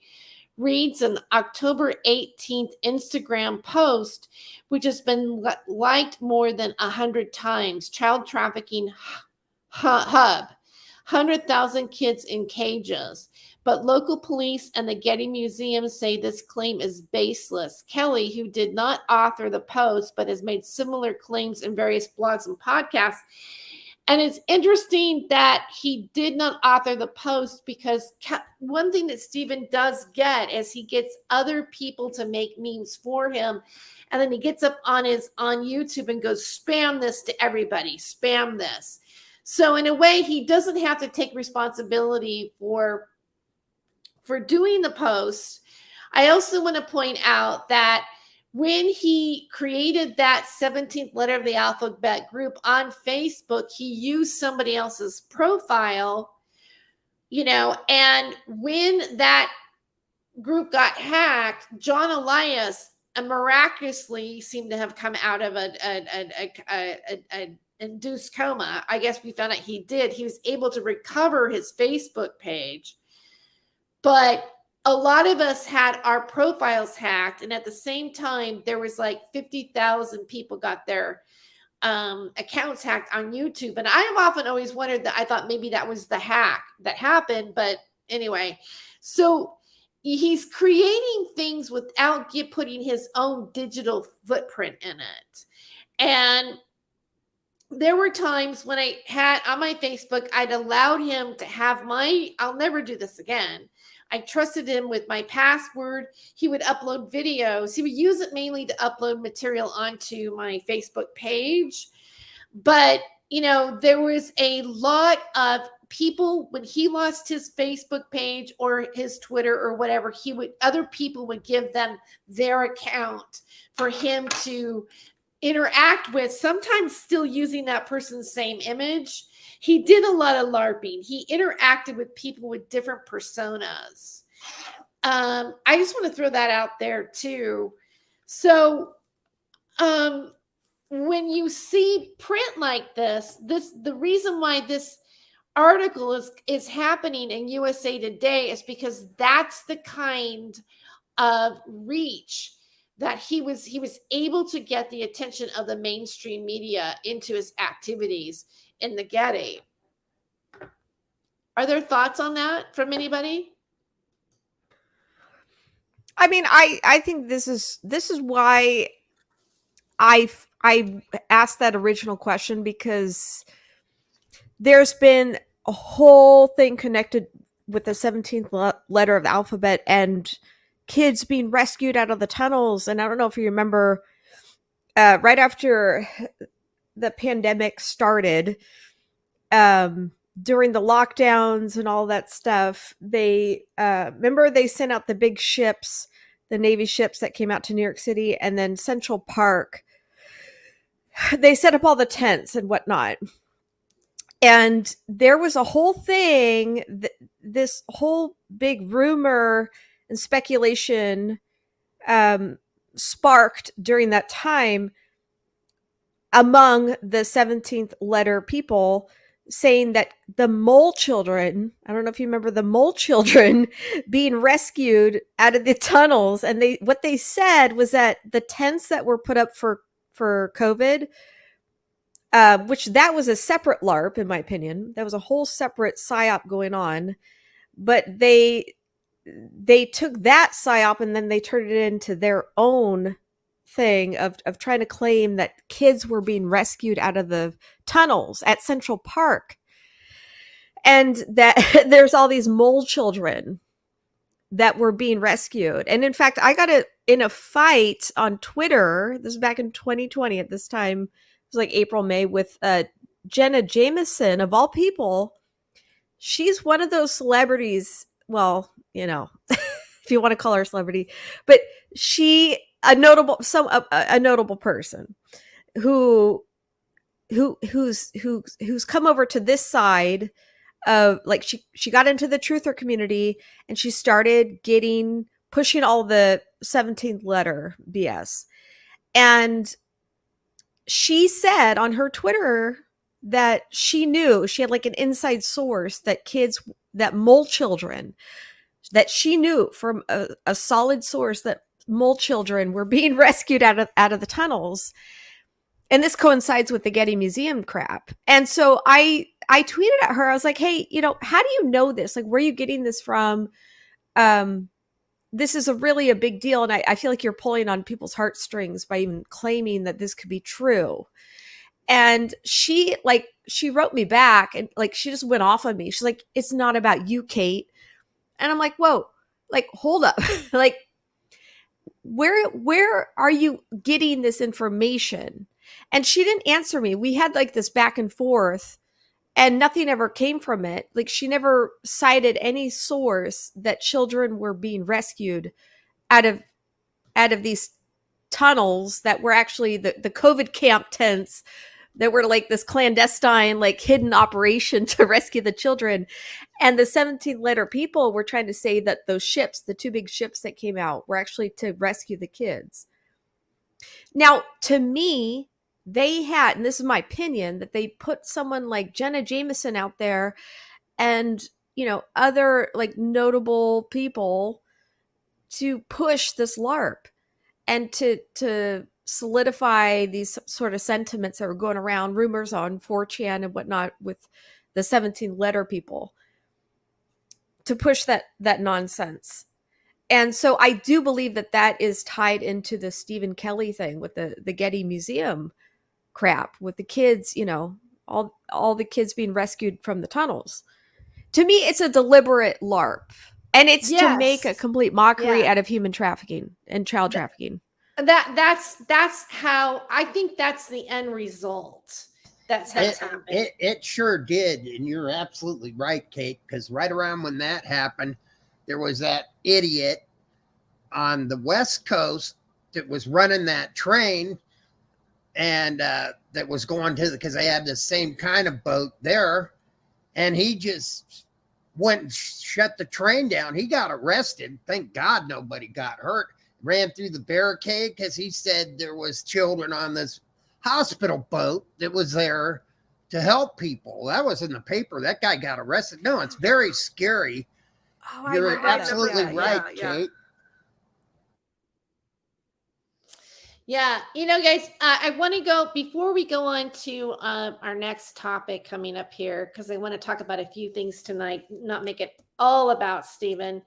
I do want to bring up just some, there's I don't know, you might get a kick out of this. There is a Rumble channel now that is pretty much, Stephen D. Kelley for president. There's a few PSA videos. I'm probably going to play them, a few of them, and just let you see some of the things that it says. They're pretty short. There's one with him. It's long, and I don't want to play it because it's him talking about everything. But here, I'm just really quick. I'm just going to, and then we can talk about what we think about them. It's called Gate of Life. And the first one, I guess I'll play this one. One of them that is the, like, look at this, like, right here, what it says, right? Like, that's probably going to go over really great right now, but it's out there. And so I'm going to play it. I also want to make sure that I don't want the music, so I'm just gonna let it just kind of just watch it. So Stephen D. Kelley, 2024. Here's some of his stuff that he wants to do as president. I guess maybe I could play other music while some of these go. Here, let me come right back. But I'm gonna let that play for a second, let you see his the things that he's going to change in the world.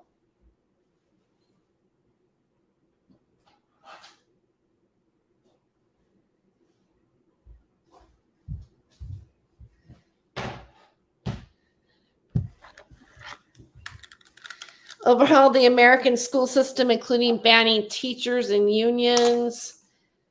Stephen D. Kelley for president, 2024. Okay, so we've got that one. Let me go back one. There's also, let's look at this one too.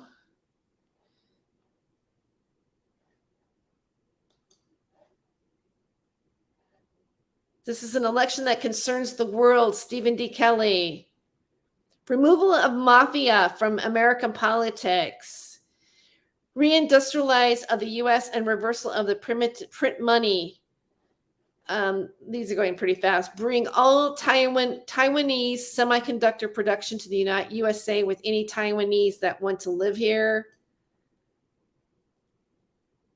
Engage Russia in efforts to resolve Fukushima so that we might all live. And we're still talking about Fukushima. Is Fukushima real? I don't know. What does anybody have any comment on that? They're still pumping water into the ocean that's radioactive. Okay. Complete budget overhaul, non-discretionary spending. Removal of all laws protecting drug companies from lawsuits and all vaccination programs until new evaluations of the entire program have been completed. That's just the beginning. So, now this has, at the moment, this channel has 3 followers. And I can't really see how many views it has. So a lot of people, it's unfortunately for him, it's gonna be just, if you got a site and only 3 followers, and I'm one of them, by the way, just so you know, I don't think it looks like he's not starting out strong. And I don't know, do one of you guys know, but do you know how like a person like becomes president? Because I think you have to like pay like $5,000 just to get in on to be even written into the ballot. Do you guys know? It's a lot. I think it's more than that even. I mean, you have to even because I've been following the RFK Jr. campaign, and he was trying to meet the mark of 5 million last July. So you have to get a shit ton of money to even get to even be considered for the ticket.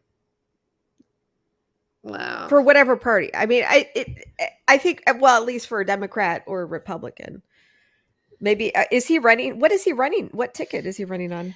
I don't even know. I mean, even when he ran the first time, I was trying to thinking like, well, what ticket is he running on? The children under the Getty party. Yeah. Right, exactly. It's all pretty silly, but the fact of the matter is that though I believe he is taking donations for his campaign, and so in that sense, it's pretty much a grift, right? Yeah, it sounds like it. I mean, I think there's a lot of people who run just for the sake of getting donations, knowing that they don't stand a chance, but they're like, oh, I need to meet a certain mark. Like, Then a lot of donate to me. The real wealthy people that run, they do it strictly for a tax write-off. They know they're not going to make it. Ross Perot, he started that. He started that, but we get them every election. This whatever his name is, the guy from Iran or wherever, he's the Republican.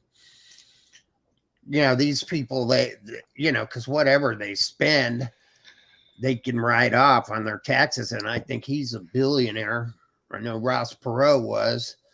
And then any kind of donations they get, they can keep, but you have to be legal and running. Has anybody ever seen any of Kelley's paperwork that makes it official that he's running, or are we just hearing him say that? No, I mean he That's a good didn't have question. paperwork last time.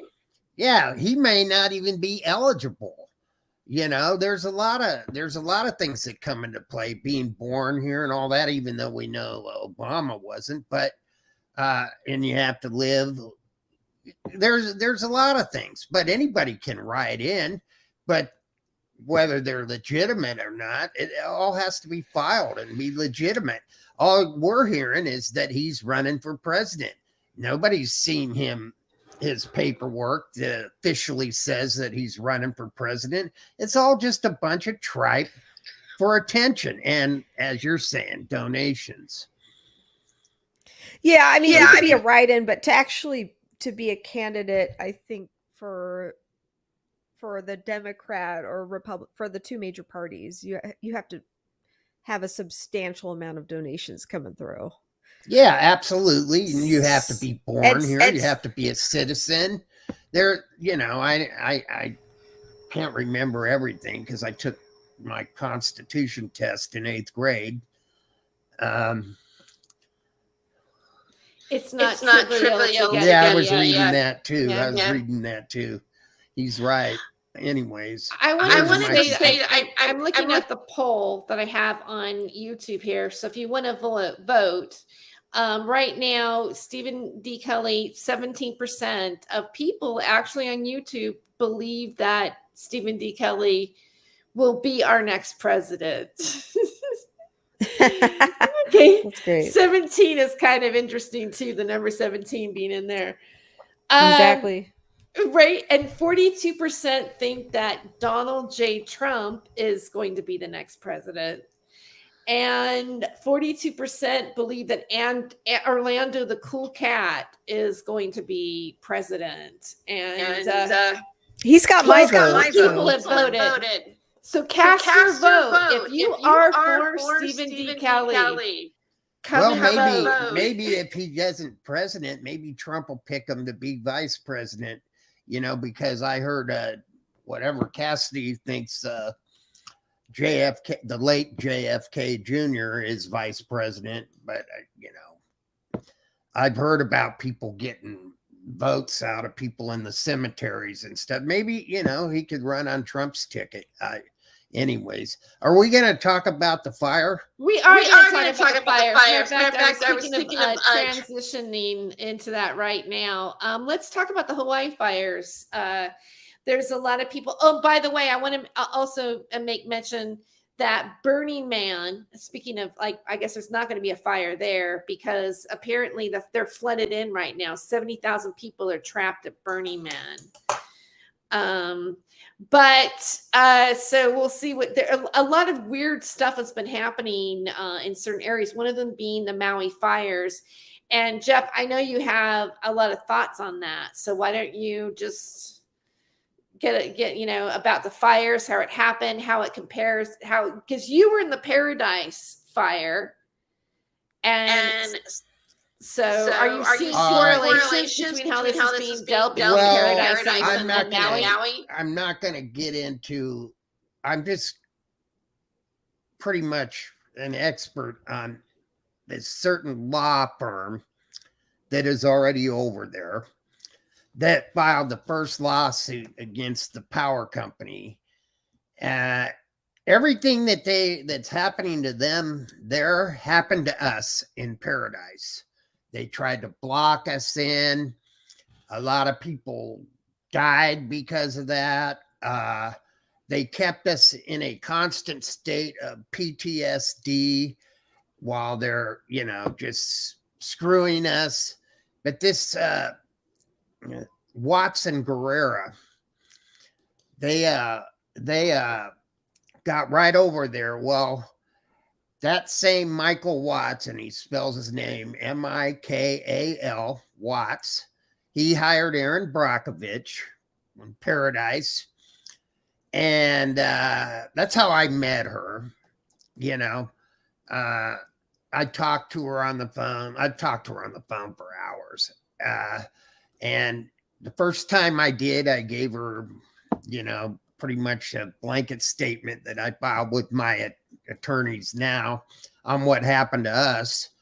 And I mean, I was a mess and she read it and goes, "Can I call you?" So I gave her my number. I was staying with friends in Sacramento with my kids, and I was a mess. And after 3 hours, she really made me feel good. So I went with her. You know, I saw the movie. Basically, Watts and Guerrera, and there's 3 other attorneys. They hire her as a media mercenary, and she signs everybody up. And then they're signed up with his firm, and then he found a local Paradise lawyer to sign them all up in because he was out of Texas.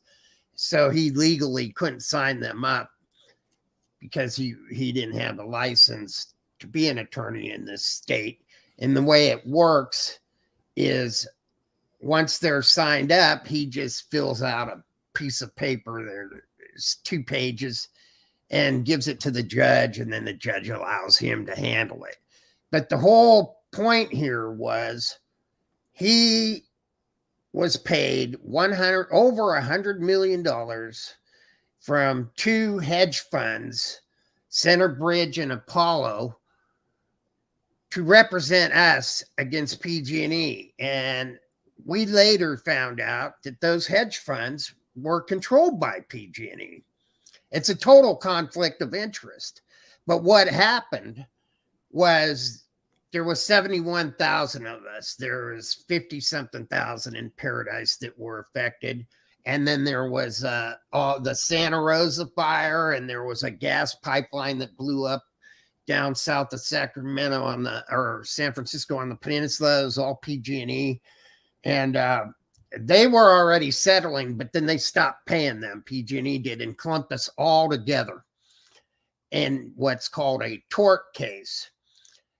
And so since he had almost a third of us between him and the other lawyers, and we all did it because Brockovich told us to, because we honestly thought that the movie was true, which not one bit of it was.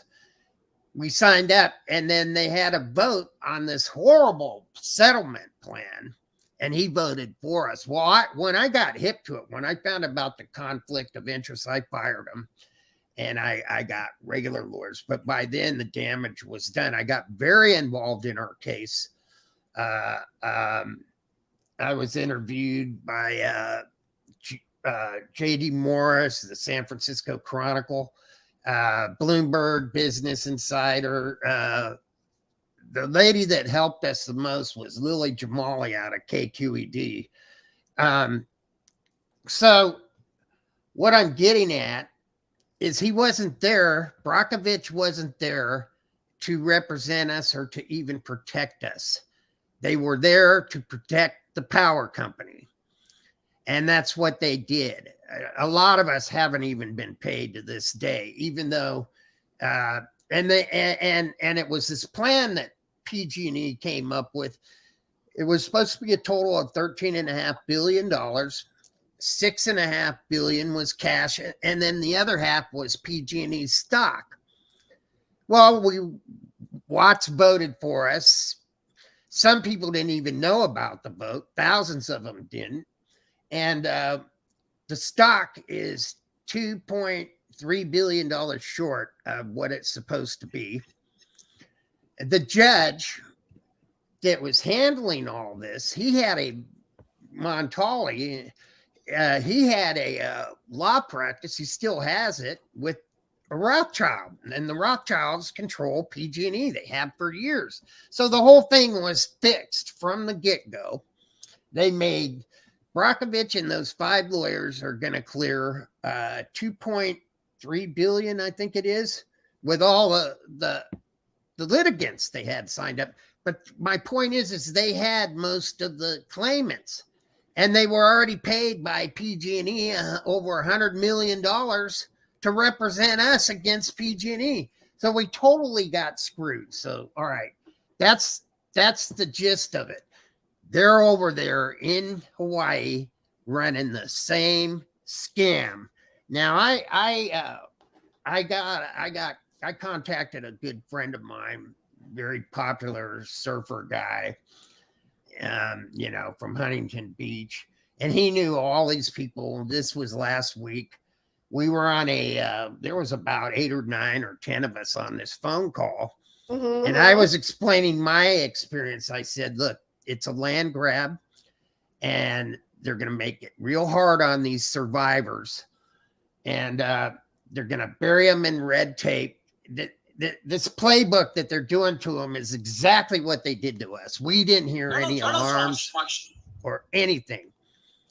And and so I added that.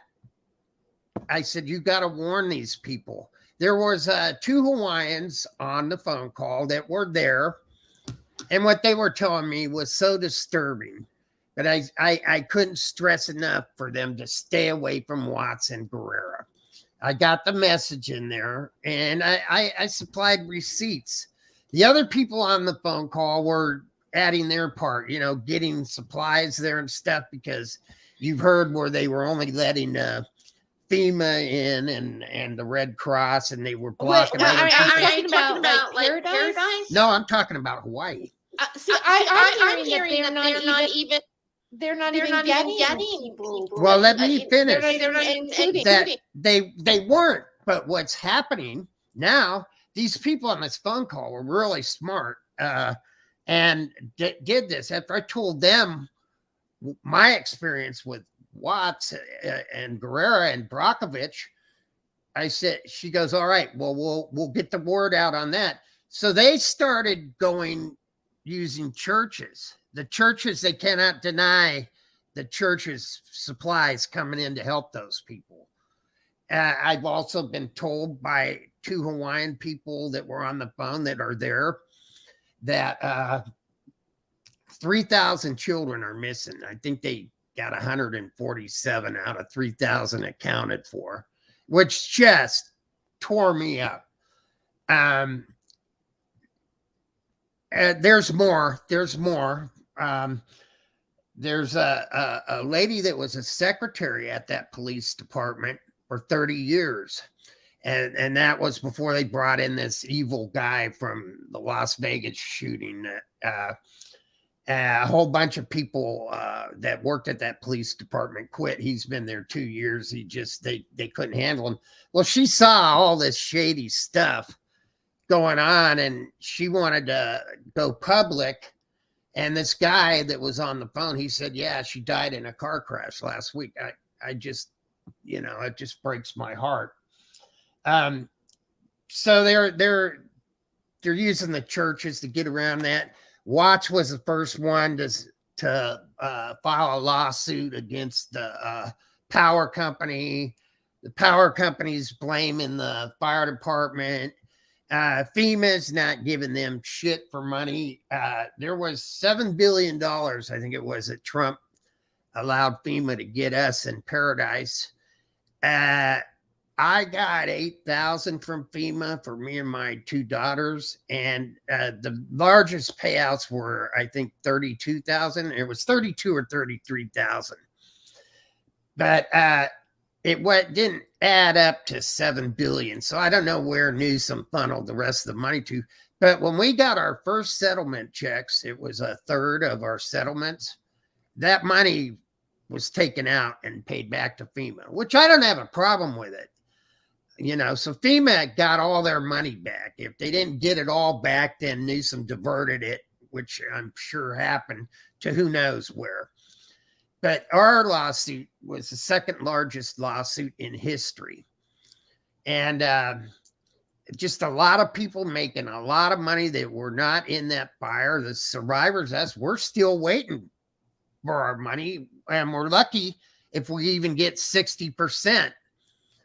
But how and- many people lost their homes in Paradise? oh, it was 50-something thousand. And then how many deaths were there? Well, I know for a fact there was over 1,000, but they only documented 86, and that was on the road where myself and my daughters were stuck. You know, we were lucky that we got out, but they also did some really one second, really crazy things. I have a friend that was up there doing forensics. He told me about 500 that he knew of, but his boss said keep a lid on it. I also know an EMT that was up there that knew about 350. But if all they found was a finger or a piece of the body part, it wasn't counted as a death. And they didn't call it manslaughter either. They called it premature deaths. And the reason for this was if it was manslaughter, they'd have to pay out more in the litigation. Here's part of the deal too. We got this worthless stock, and we weren't allowed to sell our stock. The hedge funds, which were controlled by PG&E, were allowed to sell their stock first. And when they came out of bankruptcy, Newsom gave them $21.5 billion for successfully exiting bankruptcy, which they never should have filed. So their stock went way up, and then their own hedge funds that they own cashed in the stock that they bought to leverage against us. The whole thing was ugly. Also, here's another little example. Let me finish. Okay. The Butte County District Attorney, that's where Paradise was, he sued them criminally. You know, you can't put a corporation in jail. It said, they own the media, PG&E all over the headlines, agreed to pay $5.1 million in criminal fines for these 86 deaths. Guess where the money came from to pay them? Out of our settlement. This is part of the deal Watson Brockovich claimed, got us. So in other words, they burned down my town. They kill 85 of my neighbors, which is on paper, and we got to pay their criminal fine. That's horrible. Yeah, so I was just with the fire over there, with the people I was talking to on the phone, I was just telling them, if these people want to stay there, it's going to be an uphill battle. But if they sign up with Watts and Brockovich and Guerrera and all of them, 5 shysters, they're never going to be able to stay. I got a sneaky feeling they're going to not be able to stay anyways. But that's all I could add to that fire.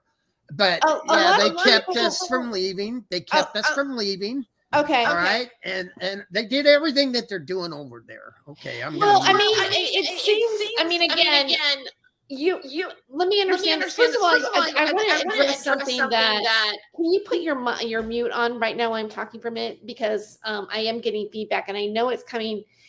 Maybe if you turn your own volume down a little bit so that I'm not hearing my loop as good.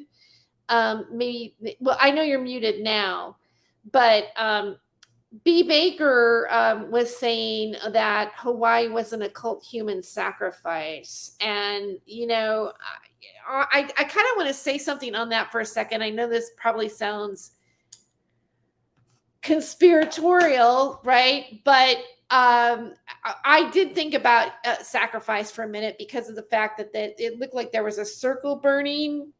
I don't know if that, I guess maybe that doesn't really mean anything that there was a circle, but sometimes you see shapes and there was like the pyramid kind of burning. But I did look up, and it was August 8th that it happened. And there is an occult holiday on that day. Lionsgate. It's sacrifice to Ra. Kate, August 8th is also the Lionsgate. I did a video on this like last year about that was the same day as Trump's raid was August 8th. It's a Lionsgate portal date. There's a whole symbolic thing behind that. So that's very interesting, Terry, because I looked into that too when I heard about these fires. It's crazy about the date and the symbolism. Yeah. Yeah. Right away I did the same thing. I was like, is that a holiday? Is that and it was. And I'm like, wow. Now for Jeff, it wasn't an occult holiday. Did you? No, I didn't say that. I just don't get into that. I deal with the facts. I got so mad at people with our fires talking about dues and stuff like that. And then I saw the fake pictures of the fake lasers coming down. I've owned a lot of lasers. I lost 5 of them in the Paradise Fire. Lasers do not work cutting through smoke or even clouds and fogs. The beam gets diffused. Furthermore, the burning lasers are 445 to 460 nanometers wavelength, which is a blue color. A blue color. I've seen all kinds of them, and I just get so upset. About 3 years ago, on Aaron Brockovich's Facebook page, this self-described structural expert had a picture of an overpass, and he put it down there for Aaron, and he said, look, I'm an expert, and this damage to this overpass in Paradise did not happen naturally. It had to come from, and then he's going with the weapons platforms in the space or whatever. Let me finish. I said, really? You sure about that? He goes, yes, I am. And I go, well, I was in that fire. I live in Paradise, and there are no overpasses in Paradise. So what the hell are you looking at? And he still stuck to his dutard story. All right, now that fire was helped. There's very nefarious crap going on there. I don't know anything about symbolism or the occult. Ours happened, Kate, on November 8th of 2018. I'm not into the symbolism or any of that. I don't know anything about it to comment on it. But yes, it's a land grab and a whole, 3,000 children. Well, a lot of people feel that the first of all, it was taken away. I mean, obviously it's pretty common knowledge, but it was taken away from the natives. They were the elite or the rich were wanting to buy that land. They didn't want to sell it to them. So there's a lot of things about the fact that they let them out of school. The children were home when it happened.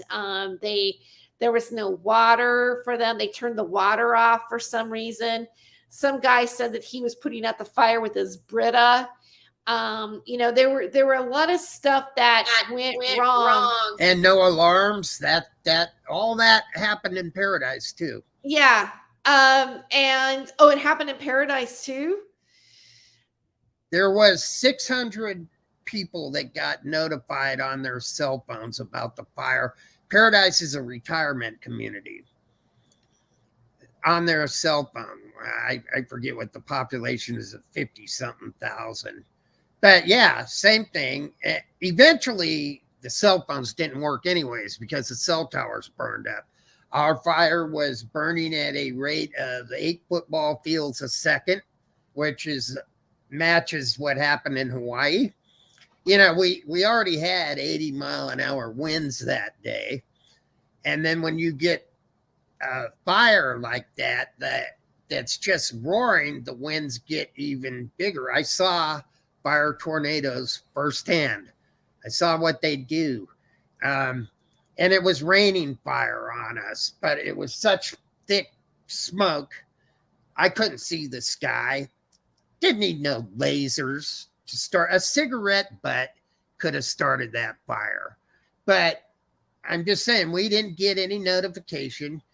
Eventually, the power went out in the whole town, but it was just so big and massive and roaring. It's like a furnace or a ceramics kiln.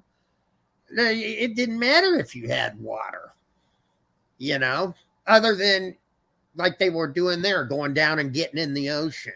But yeah, it's almost play by play. The only difference is when we eventually did get out of there, because it was really hard to get out of there, we didn't want to go back. Where here, this chief of police is making them stay there while they do forensics.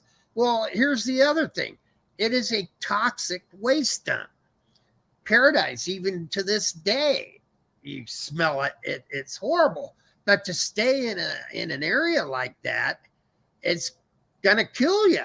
What do you think about let me ask Jerry, did you see, what do you think about this? And also I want to bring up, what do you think about Biden and how he dealt with this? Jerry, are you still with us? Yeah, definitely.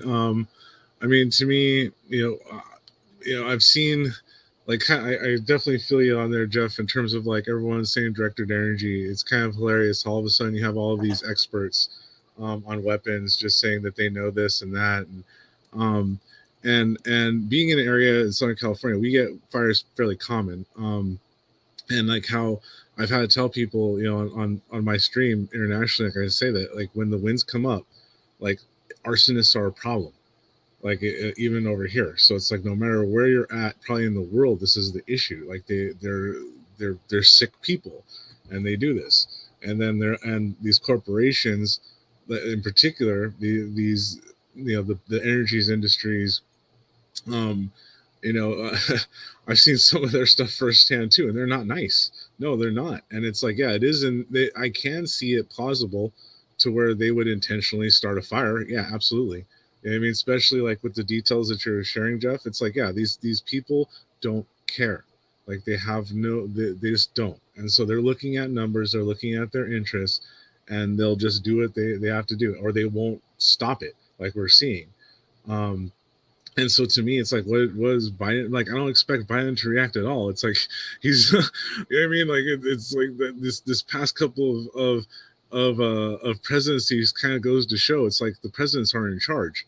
It's like it could be anyone up there. It doesn't matter. It's always, there's a bigger agenda up there, and like how the Paradise Fire shows, that bigger agenda is dictated by the powers who control everything.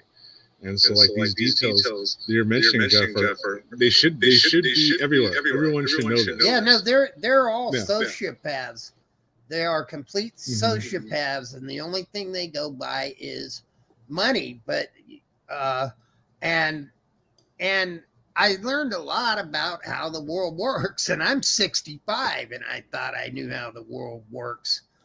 And you see what's going on with Trump. They just keep coming at him or whatever. And then you got Hunter Biden over here doing this and nothing happens. These laws, they're only for you and I.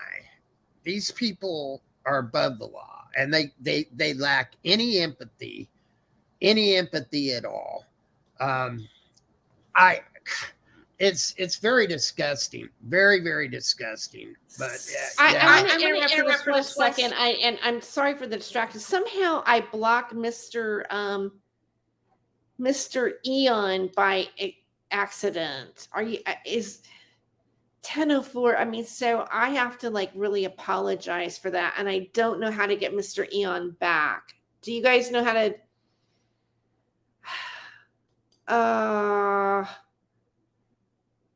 So I'm really sorry. There were some trolls tonight. I think I because I'm on a new computer, I didn't do the you have to be a subscriber thing before doing this, and I really apologize, Mr. Eon. I think I'm going to have to wait. Until after the show is over, and then go to hit Mr. Eon's channel and then try to unblock him. B Baker, if you could maybe on this video, like in the comments, just give me his profile, and then I think I can go into my a certain area in YouTube, but it's not going to happen tonight. So I really apologize. Sometimes when you get trolled, because like I'm not one of those people that has a chat room, like I won't put up with it. It's like if there's a topic that I want to talk about, I don't want to be distracted by people. And if you're LARPing and trolling in my chat, I don't want you here. I don't want it to be a part of my forum. Some people are okay with that. I'm like, no. And then sometimes in the middle of it, I don't see it right, or I put the wrong person. I accidentally clicked the wrong person. So I make mistakes. And so,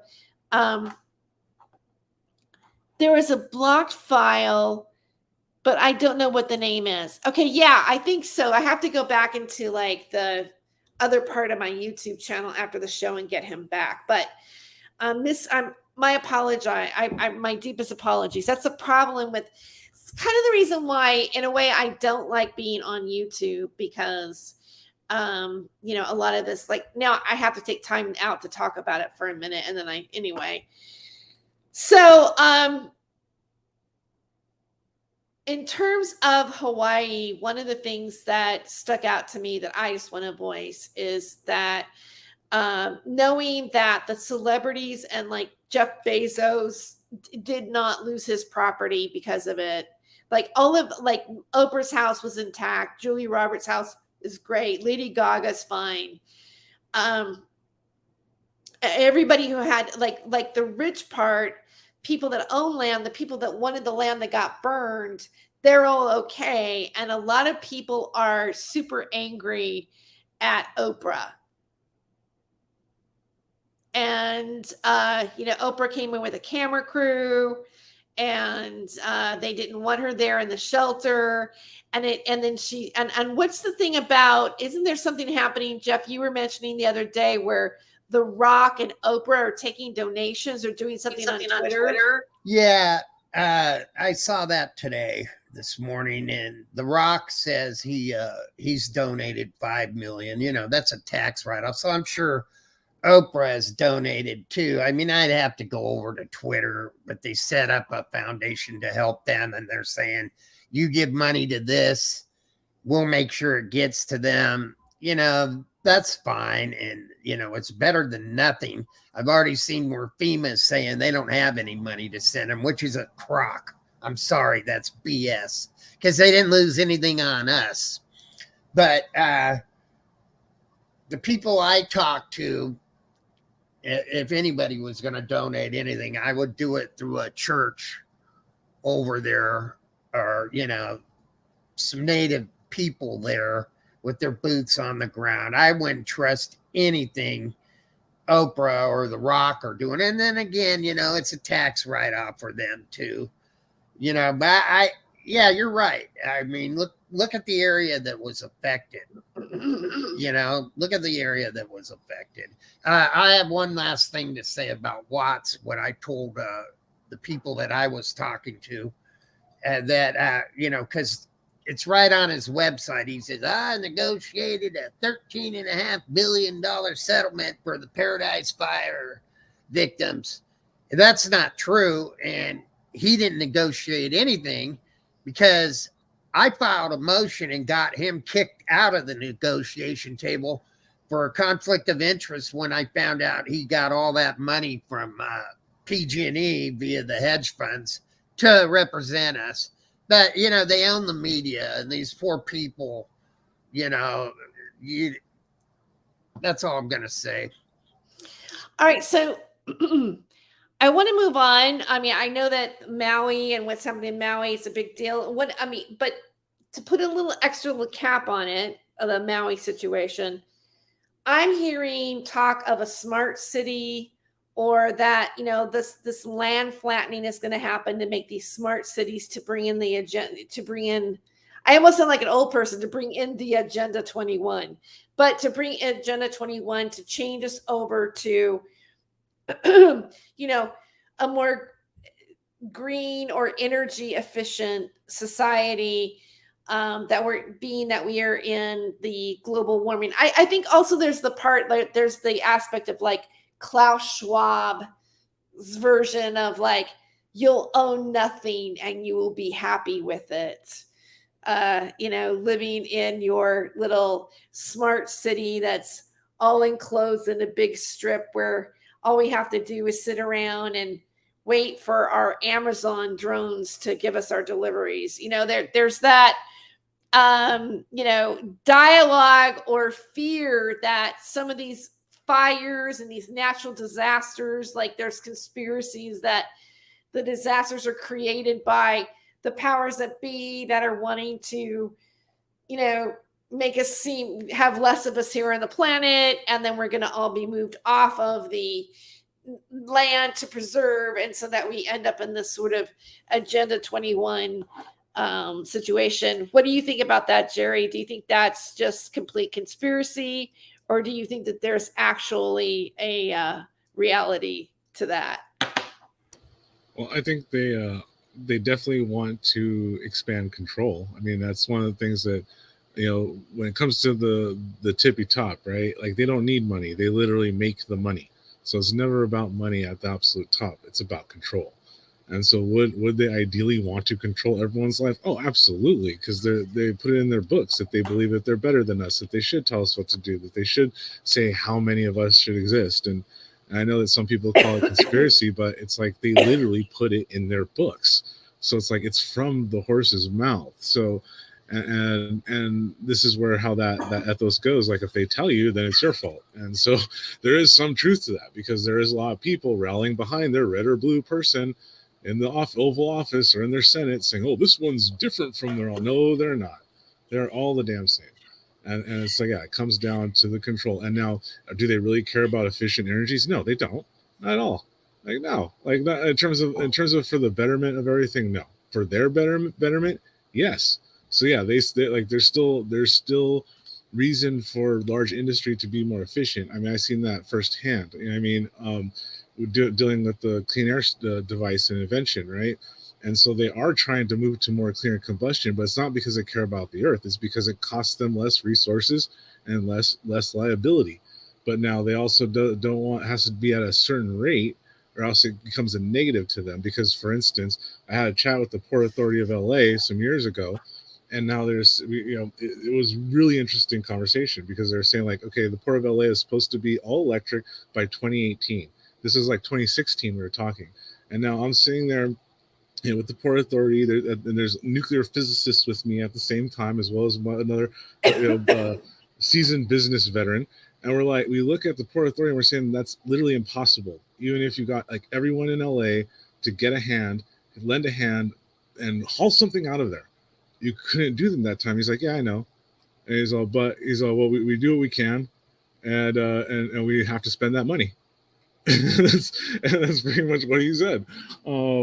Because we're just there to see what kind of energy needs they might have, and this product, if they thought it'd be any kind of use anywhere.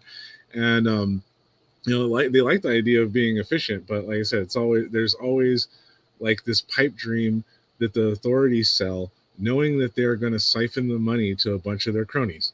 Like, so every time you see, like, oh, we're going to do this clean air initiative, we're going to do this, they're not really doing it because they can't. Just like how they get people afraid that there'll be no more combustion engines by 2035. Where are all the combustion engine vehicles going to go? Like, where do those go? And what about all the gas stations? So they're just lying to everyone to enrage them to get part of that, once again, mind control net, because it comes down to the control. So it loops back to your question. Would they want to do this? Absolutely. And you can look at China as a good example. Certain areas of China have the social credit scores in place. They have the identity cameras everywhere. They have it to where you can't get into certain areas if your social credit is already down. So it's already happening there. They would love to do that in America, but as we know, it's like our pitchforks and torches can come out kind of quick, you know? Do you guys watch Black Mirror at all? Yeah, they showcase that because it's true. That's what they're trying to do. It's not hidden. They talk about it in the UN. They talk about it in these places, and it's only us who pay attention are called conspiracy theorists by the lay people who think that watching CNN is how you get informed. Uh-huh. Yeah, but that's anybody who becomes like media literate knows that you realize that CNN is also it's biased, and in many ways it's not looked at as being, it's considered mainstream media, obviously, but one of the big complaints, even because being a digital journalism student, like we learn even in our classes that CNN is biased to the left, Fox is biased to the right. Then you have all these other different types of media. And the media, oftentimes will have propaganda in it. We know that. It's learning to not to like look at it and just go, oh, this is mainstream media, we should revere it, they always do everything right. It's more like learning how to become ethical in yourself so that when hopefully you get in those positions, you don't end up doing what they do. I mean, there's a lot of pandering to, headlines, to fear porn, to, exploiting a topic in a way, and again, we do that as well. I'm not saying, probably someone's going to clip that. Like we do that as well. Like I'm participating in it. I think when this media, like when we call it the truth media or the media that brought you the 17th letter of the alphabet in the end, a lot of these media outlets came out in the beginning because they were rebelling against what the mainstream media was doing. Like one of the reasons why I took up to be on some of these channels, or because of the fact that I started talking about cannabis and being an activist and using podcasting and YouTube and the like, Facebook, whatever, is because I believed that the cannabis plant suffered from propaganda at oligarchs such as J.P. Morgan and the Rockefellers and DuPont and Chase Bank and all of the players that have what we would call, as when the Occupy movement came about, they brought in the terminology, the 1%. So this media, that came with the internet expanding and making it so a person could do their own podcast, a person could do their own live stream. You can be a host on these certain networks that were cropping up. It was really like, we are the people and we are the ones who are going to take the responsibility and do the research and tell the truth. And then you realize once you get there, you think you're a part of something really exciting. Like and you don't even know it. Like, I'm not even thinking of journalism or whatever. Like, I want to be a journalist, or I want to be a person that gives, I didn't think about doing it professionally, like actually getting educated about it like I am now.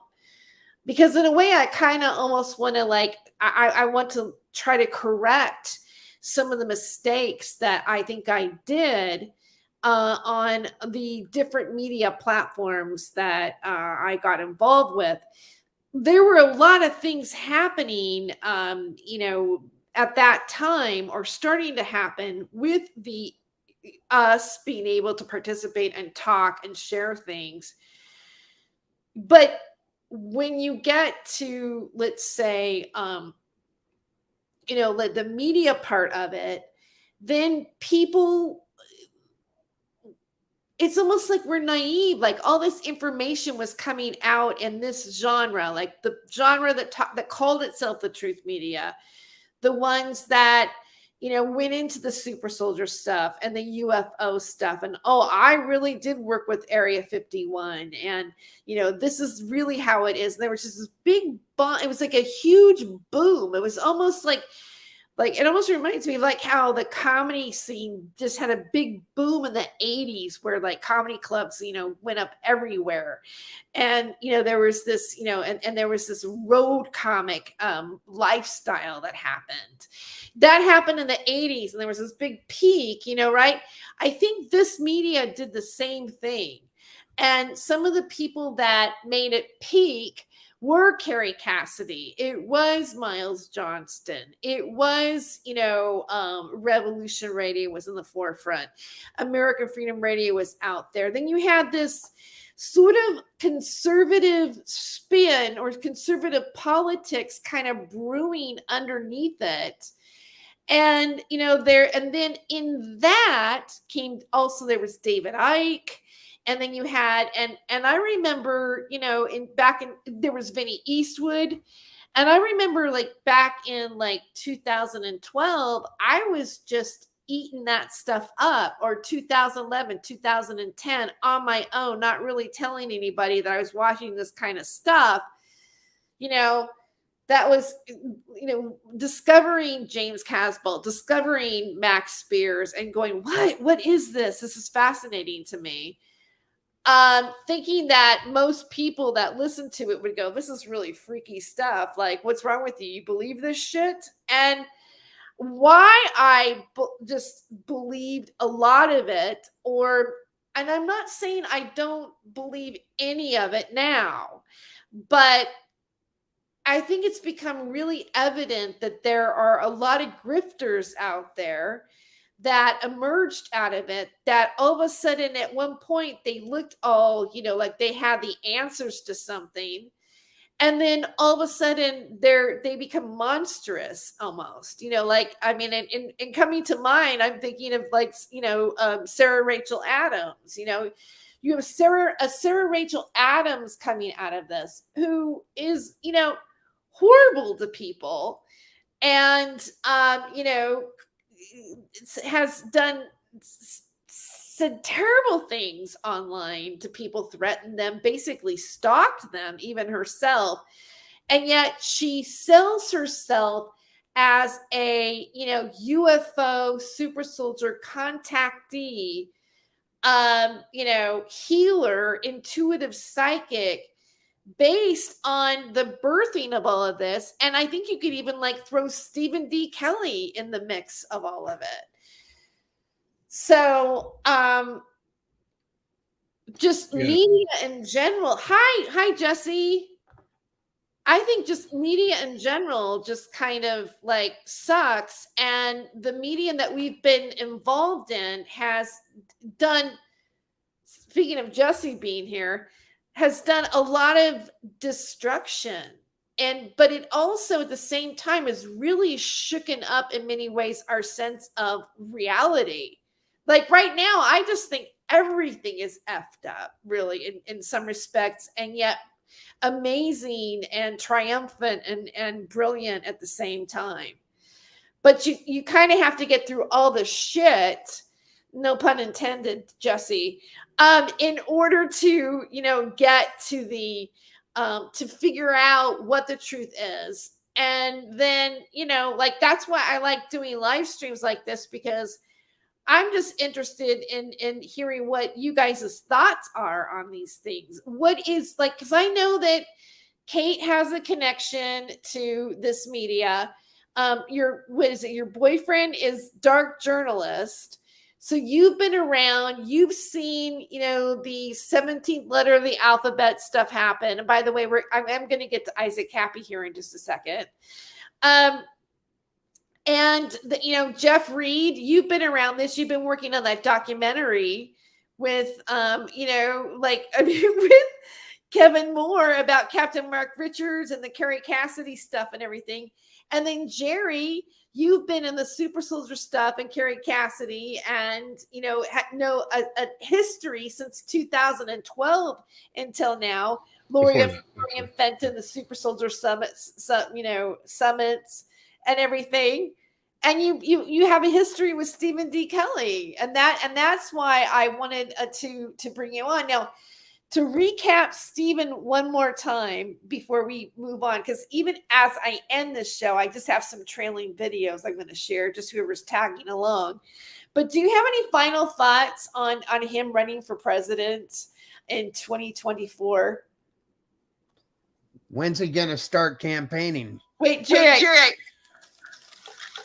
Hold on. Are you there? Who, me? Yeah, Jerry. Oh, yeah. Okay. Just but I like that comment though, Jeff. When's he gonna start campaigning? But yeah, no. I mean, this is pervasive of that same kind of, I don't know, just weird agenda. Because like how, you know, here we are talking about Kelley, talking about Sarah, all this other stuff. But what about the people who've been putting them on the stage? I mean, how come they haven't come up? You know what I mean? And I know some of them might even be a little upset with me by saying that, but I'm going to say, well, you know, like, because you know, like, you know, and yeah, because why are they the keynotes? Why are they there? Why, I mean, and everyone's so worried about the children. Why aren't they paying attention to the testimony from Greer's group that just happened? That was some pretty interesting stuff that's traceable. It means a lot of these people just actually really what it is, it's a transference of parental issues. Like they feel they weren't nurtured enough and they're owed something, and now they're going to blame the government, they're going to blame whatever, et cetera, and they play into that. You know what I mean? And so Stephen D. Kelley is like that incarnate. Like the world owes him everything, right? And so yeah, he's really just trying to get attention, trying to remain relevant, trying to pander to really, like I said, a type of cultish group. You know what I mean? Yeah, absolutely. He's one of those people who would want to start a cult. Absolutely. You know what I mean? It's weird how people get. I feel like there are people that are kind of cultish around him. Out of all the players in this that I've gotten up next to, other than now that Jesse's here, I'm thinking other than Thomas Schoenberger,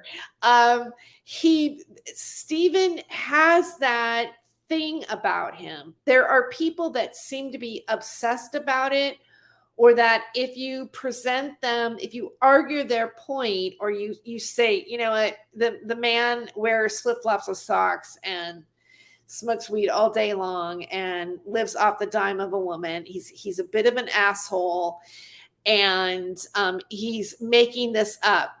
He has no concrete proof that there are any children underneath anything in Los Angeles. And it's like because we have to deal with facts now. I mean, that's how I feel. It's like, okay, like, oh yeah, maybe we went through this kind of truth media, matrix type of media. We were naive, eating everything up that David Icke said. And every single super soldier that came out on their Hollywood purveyor of Max Spears and the good looking super soldiers that we Duncan O'Finian, even I wouldn't say like Duncan O'Finian is like a pretty boy, but he's definitely a type. To me, white. They want white people, yes. And they were all white people. Yeah, they were all white people. Absolutely, yeah. No, it's racist. It's seriously racist. Absolutely. I mean, it's like, and even that quote unquote metaphysical world where everyone's supposed to be equal, no, they're still racist. I mean, like, look at those kids. They wanted to hear how to be a shaman from the white person, not an actual Native American. You know what I mean, who's practicing. Yeah, I got flipped off. Well, I got cut off by a car today, and then the person flipped me off. And when they went by, their bumper sticker said "coexist."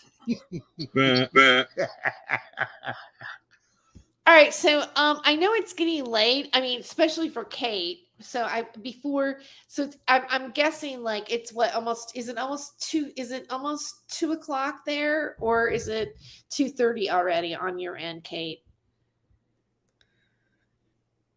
It's 2:30. Yes. Yeah. I'm reaching my max point, but okay, I'm gonna rush this part up because I'm figuring that it's getting late, and I don't want to keep you here much longer. But I think because you were surprising tonight, I think because of you were here, you've created a peak of interest. I haven't ever really had certain people that joined the chat tonight from a lot of that drama that's happening right now online haven't really shown up in my chat and said things directly. I even feel, and I don't want to focus on drama, but a little drama did happen. So it's almost like I have to address what did happen and analyze it as to what is surrounding this, right? Because whenever there's a little bit of a ruffle going on, it probably in some way, means something in some way. And one of the things that I wanted to bring up to you tonight was the fact that I have been watching a lot of other people's channels, not associating to anyone who was a part of Isaac Cappy's launching or his community, or this community that, let's say, Jeff and Jerry and we all have contact with, like the UFO or the, I'm talking about other people that are doing videos featuring Isaac Cappy in it. And it's like he's getting a reboot, as in, like, for example, when the movie Sound of Freedom came out, a lot of people were going, oh, yeah, Isaac Cappy was talking about that. Or that brings us back to Isaac Cappy. But more specifically, I think Oprah Winfrey and some of the things that he said about Oprah Winfrey. There's a lot of information coming out about Oprah, her behavior of what happened in Hawaii, and also her, association to Harvey Weinstein, and the scandal that happened at her school, and the scandal surrounding the guru that got busted for, harassing women in his cult, and her promotion of certain types of new age spirituality and stuff like that. And people are showing clips of Isaac saying that. So it seems like, without just the algorithm of, people talking about it, like, let's say on Hoax Wars, or, Jedi's live streams, or, just anybody right now, especially also, this is not, well, this is sort of related, because Stephen D. Kelley was part of the 17th letter of the alphabet LARP. So we're all kind of coming around in a circle here. But, Nathan Stillman getting ill, and then, people comparing him to Isaac, and this sort of like back and forth kind of pointing fingers happening at the same time. What do you think about this energy, let's say, that's coming up around Isaac Cappy right now? Well, I mean, there's a part of me, I'm glad it brings attention to someone very close to me, and it's a remembrance of him, and what the message he was trying to send out to the world to bring attention to. So there's that, but then I get a lot of anxiety around it, because I do know that people are going to twist and manipulate and turn it all into whatever fits their narrative, whether they're in LARP world, whether they don't believe in any of this stuff, and they think it's dumb and it's fake and all that. So I get anxious, whenever this comes up, because I know I've seen it all, been a part of it. I was thrusted into it just because of my association with him. People, try to put stuff on my back about it, right out of the gate. And so it's frustrating, but I am happy that people are acknowledging him. So I guess it's hard to answer that question, because I'm glad people are looking into what his story is, and it just depends on what group you're referencing, because there are people who genuinely care, and they want to know about him and his story, what he had to say, and they're not a part of like the 17th letter, or that's right. I mean, the groups group that I'm seeing, for me, that I think are positive, are not associated to this. Like, there's a channel called Drama Boy that is showing a lot of things, and it's really well produced, and it almost feels like it's mainstream. It's produced as good as that. And the videos on that channel are usually between like 10-15 minutes tops, or something like that. But they put together a package around Isaac Cappy. Matter of fact, let me bring it up, and I can show it as an example. And this, and what the positive thing is that they're actually validating what he said in the back, in the past. Does that make sense? Yeah, I have noticed that there are different groups. There are people who don't know anything about the 17th letter, and they just really care about the cause, and they're kind of like waking up to the reality of what Hollywood is, or just our reality is, the way the elites run things. It's very disturbing, and it's a tough pill to swallow. I hate even using that metaphor, but it is, and that is the way the world works in a lot of ways. So it's a lot to take in. It is a lot, but I'm glad that people are waking up to it and they're realizing that this is something really serious. And that really was all Isaac cared about, was just trying to shed light on something that is real, and whether you want to acknowledge it as being real or not, that's the unfortunate, disturbing aspect of this world that we live in. I'm trying to find the example of the one that I wanted to show you, but that came to mind about Drama Boy. But there's another one that just got uploaded today on Black Balloon, and I could share it here a little bit. Let me find it really quick. I was scrolling there. Terry, I need to sign off now. I gotta go to bed. Okay. It's very nice meeting you, Kate and Jerry. You guys have a good night. Yeah, likewise. Thank you, Terry. You too. Great information. All right. Bye. Yeah, Jeff, thank you for being here and sharing your information tonight. Thank you. All right. And like when you did that, people are going to talk about that, Jeff. I'm just kidding. The 666 sign. Right? Oh no, not that symbol. Okay. So I know I just had it just a moment ago. I'm sorry. I should have been a little more organized on this one. Where did you go? Wait.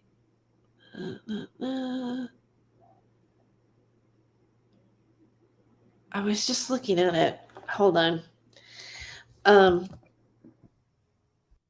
Black Balloon. Okay. Here it is. I found it.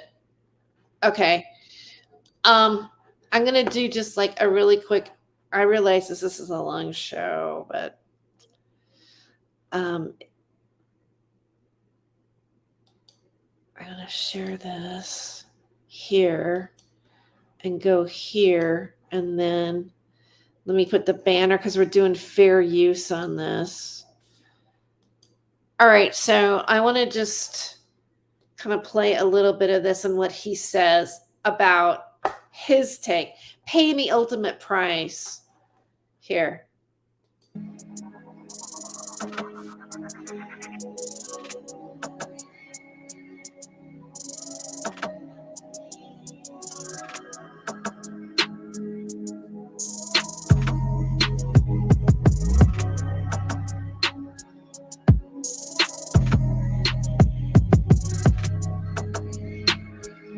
Hey, what is going on with y'all, man? It's Black Balloon, and I'm coming back with another video. So y'all already know what's going on. All right, y'all. Now, I told a lot of people that I would basically do kind of a talk video. I guess you could call it a breakdown of the whole Isaac Cappy situation, right? I do have the original video on my Patreon. That video it has the clips. We're still going to pretty much cover the spectrum in this video. It just won't include those clips. Now, like a lot of you may know, I've already tried to upload that video to YouTube one time, and my channel ended up getting suspended. So it's just no need for me to try to upload that same video again. Now, it may not get suspended if I try to upload it today, but it's just no need to risk it when I could kind of just sum it up. A lot of people have subbed and watched that video on my Patreon. It's the most viewed video on my Patreon. So that's that, you know, plus, and you may be able to find some of those clips on the internet still. You might just have to do some digging. But we're going to talk about a few points. I found this article and he summed it up quite well. So just to start it off, it says Isaac Cappy was an actor who appeared in several Hollywood productions such as Thor, Terminator Salvation, and the series Breaking Bad. However, in the past years, he was mostly known for accusing several Hollywood personalities of being pedos and doing satanic ritual abuse. Some of the names he named throughout his videos and social media posts are Tom Hanks, Steven Spielberg, James Gunn, Kathy Griffin, and Seth Green. He said people are talking a lot about P word. The craziest pedo joke I ever heard was Seth when he turned to me and said, "This is where we keep the children," as he was pulling back a secret bookshelf that revealed a hidden room at his Malibu house. Now, he talked about a lot of people in Hollywood. He also mentioned Oprah, especially because she has ties to the Harvey guy. Is Oprah a pedophile? Well, let's see. Hanks, Weinstein, I mean, the company she keeps, as rich as she is Oprah a pedophile? Well, let's see. Hanks, Weinstein, I mean, the company she keeps, as rich as she is. I do want to talk a little bit about Oprah as well. I think I'm gonna like add her into the second half of this video, and we talk a little bit about the speculations. Y'all know supposedly a bunch of the teens went missing that went to her all-girl school in South Africa. Plus, there was like a lot of scandals going on.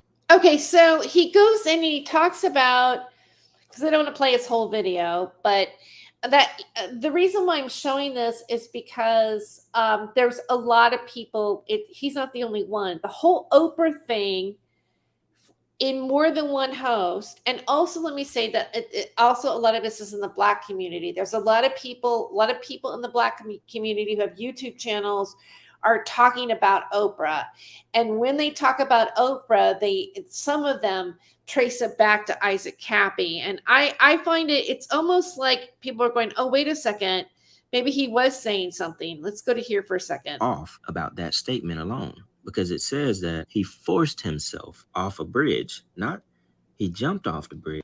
Oh yeah, this is interesting. Let's go back a little bit.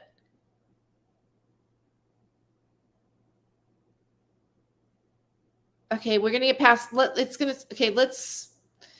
let this go. It'll run into this. So hold on. By the LAPD and to be labeled as a nut job by mass media sources. On May 14th, Cappy found a violent death after plunging from a bridge onto the Interstate 40 highway in Arizona. According to police sources, Cappy forced himself off the bridge after two teenagers physically attempted to stop him from doing so. After the fatal jump, Cappy was struck by a passing vehicle. Now, y'all already know something is very, very off about that statement alone, because it says that he forced himself off a bridge, not he jumped off the bridge or he committed suicide. He forced himself off of a bridge. He was also 42 years old. This happened around 7:30 a.m. Monday morning. Weird thing is that it says two teens reportedly attempted to stop Cappy from jumping, but were unsuccessful, and he was then struck by a passing vehicle. So the timing of it just seems really odd.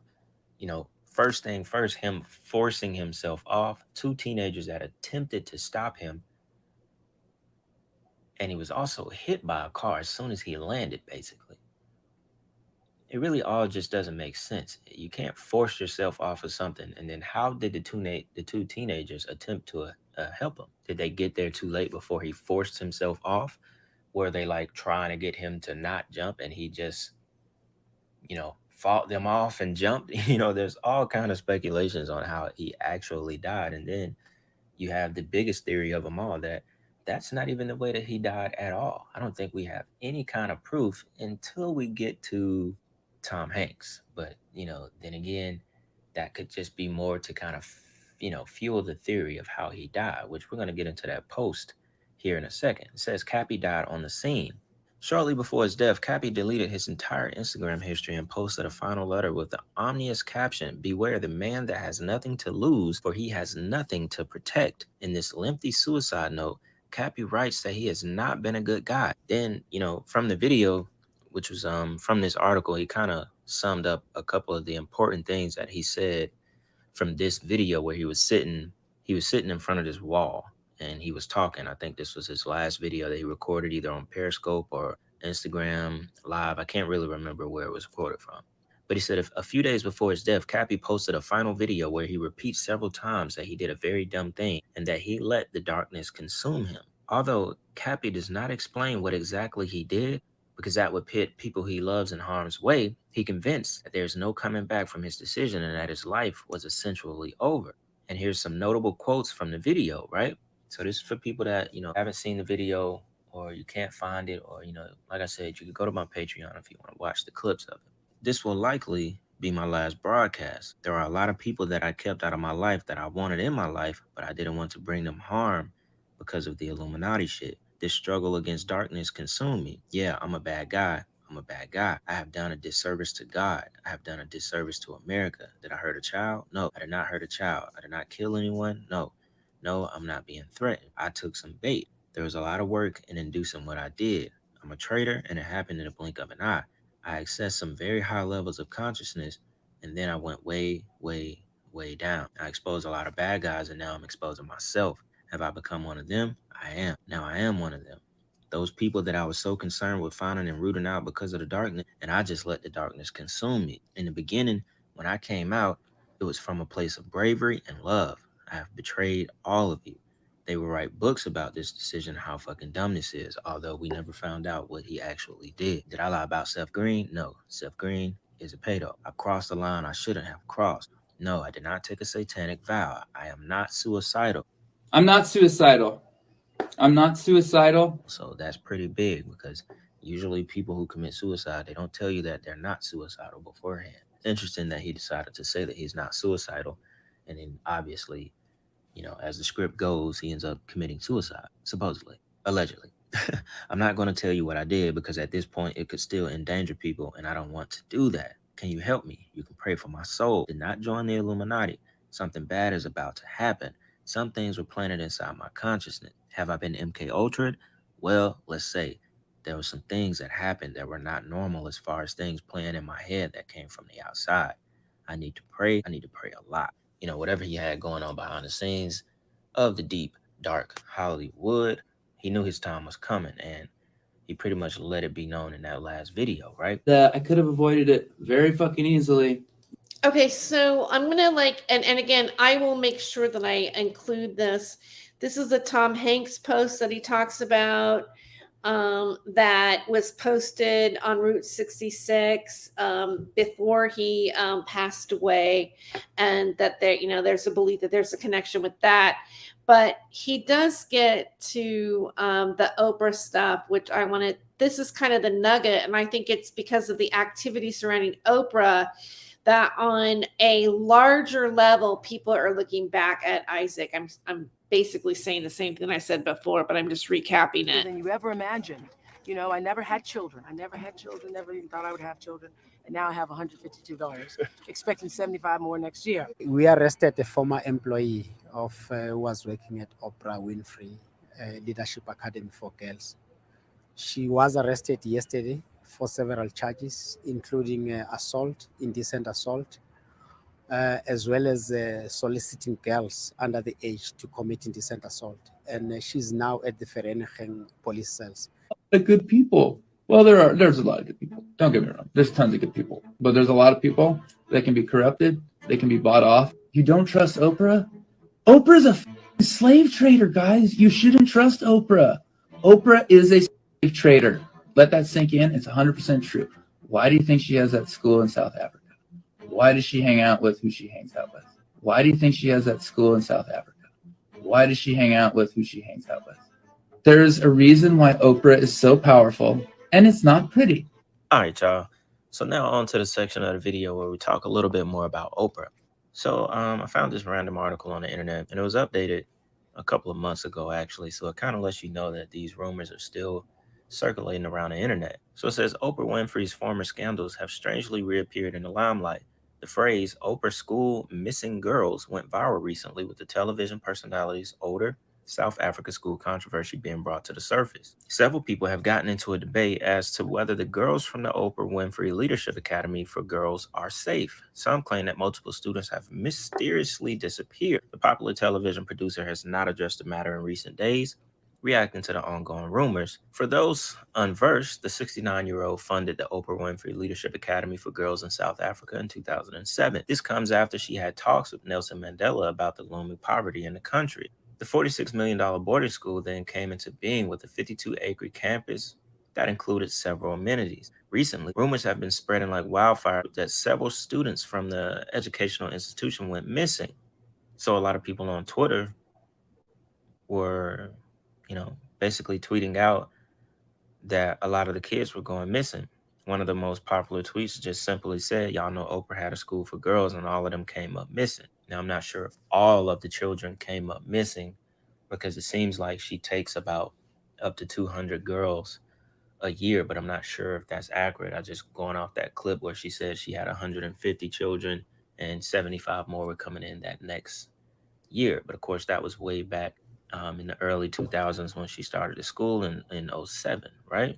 As internet users flooded social media platform wondering what happened to the South African girls. At the time of writing this article, no news publication had announced that the institution was dealing with a case of missing women. Hence, it remains unclear as to where the speculation about the girls began. This is basically just a bunch of tweets of people saying what happened to all the missing girls from your school. Okay, so I think you get the point here on this. Like I said, I'm not going to go and play the whole video, but I'll put it in the chat just in case anybody wants to watch it. And I guess did I grab that? Copy. Okay, paste. There it is. And I'm gonna stop sharing. Did we lose Kate? Kind of looks like it, doesn't it? Huh. That's I hope she didn't feel uncomfortable that I showed that.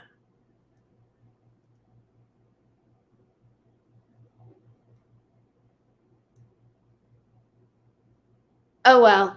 I hope I didn't do anything wrong. What do you think, Jerry? I want to doubt it's technical.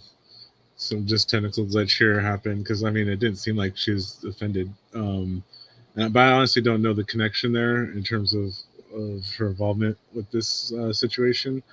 It's something that I was keeping an eye on, and it's one of those scenarios where, like, we keep hearing the similar story, right? It's like there's a certain group that does really insidious stuff. It's so to me, it's not necessarily that outlandish to think that this dude encountered that, and may very well be telling the truth because, for myself, I do have a colleague who is suicided.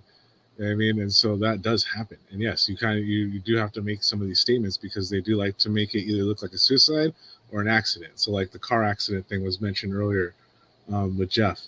Those are classic things, and I have had colleagues who have also died in impeccably timed car accidents. You know what I mean? And so like at one point, like when you have coincidence that repeats, that's a pattern, that's a frequency. And so you can say that's a certain directed sort of will. And so you have an intention, you know what I mean? And you have so many of these lined up. At one point, even a rational person should start looking at this and going, why does this always coincidentally happen? Uh-huh. Well, Kate was close to him up until the time of his death, to my understanding. And so, I mentioned to her that I was going to talk about this, and I told her about the video and the angle and stuff, but maybe it just got too late for her. So I won't assume that it's a negative thing that she left. Okay. So Jesse just sent this to me. This is like, I guess they were building something, or like, let me look at here because Jesse's made conversation in the stream. She says, like, I still want to know who called Cappy a Judas and why. Yeah, no kidding. Yeah. He was alluding to a lot there. I mean, and what if he says he didn't hurt a child, he never killed anyone? What could he have done to say that he's gone so dark? That was the other thing that I was kind of just hearing and seeing what the posts were. It's like what is this guilt that he is admitting to? That's also is kind of intriguing to me. This is a photo of the farm that she had in Indiana, and it was, again, I think, like, I'm trying to scroll up here. She was building, Jesse says she was building a large building that appeared to be like a dorm or something. I was told she was going to have like kids camp or something like that. Then she moved and said, and sold the property. Okay, so Jesse spent time working on this. Yeah, okay. So, the reason why I brought up Isaac was because of I was thinking of doing it anyways, but then I thought, well, with Kate being here, maybe like she would have, give more insight on her take on that. I was hoping for a little bit more insight on her take about that, but it's late and it's already midnight here, so it's 3:00 her time. It was there was a lot going on in this show, really. I think, I feel like I covered, from the Stephen D. Kelley, and then the other people came in, and I think that Kate being here, there was like that drama. And then I figure, well, if that drama has to be happening for a reason. And it was like, well, it's not like, here's the thing, with all the LARPing and everything that's going around these topics that we're talking about, I feel that when I do this live stream, I must have not put my filter on right tonight. And they were just kind of there. And there were a few accounts, and I made the mistake of blocking somebody by accident, but there are a few accounts that I did recognize as being part of that association, that troll group, right? But that troll group is associated to the 17th letter of the alphabet stuff. And it does have this, weight to it. And Isaac Cappy is a part of it. And, there's, I got comments in the chat because Kate was here. I was thinking it probably wouldn't be that big of a deal. Like why would they be watching my channel when I'm talking about Stephen D. Kelley and President Trump? I mean, it's kind of a little bit out of the loop, tiny bit, than what I would think, let's say, Hoax Wars would be in my chat for. And so it's like, my feeling is, like, if I were to analyze it in a way and go, what does this all mean? Is that I think that there are things that were said by Isaac Cappy or by an actor that had a little bit of notoriety. He's hanging around certain circles of celebrities and everything, had a certain amount of social media influence on what happened surrounding this topic. And now a couple of things have actually happened. One is that, he is the Jeffrey Epstein stuff, which is depicted in his rap that he did called Brackets and Jackets. And then the other thing is the Oprah stuff. Like, the Oprah stuff is starting to trend, and the Oprah stuff is being talked about in a lot of different ways. And there is with the movie Sound of Freedom, and I know people, say, oh, and there's a lot of bad hype about it in certain pockets of the media. But the fact of the matter is that movie broke box office records on July 4th. So this and it got, and then again, of course, the media associated with the 17th letter of the alphabet, Jim Caviezel and stuff like this. But there is this momentum happening around that topic, and Isaac Cappy was a part of it. And a lot of people do feel that his death is suspicious. And in this underbelly of this other pocket of YouTube of people that are associated to certain individuals, I'm trying not to say that much on the show, but their initials of their name is TS, and it claims to be a composer. There are people that, Isaac Cappy had a connection to him. And, another thing that connects Kate and I is that when Kate went on Sewer Town, and was pretty much defending me, that was her reasoning, because we had communicated. She goes, they're going after you because you had Denise on. And, I'm wanting, so she went in and she was talking to the panel, and she was asking questions about the Saint Germain guy, the saint, and she brought up the word Judas, the whole Judas word, like, why were they calling him a Judas? She mentioned, was he in contact with Saint Germain? And I'm talking in code here.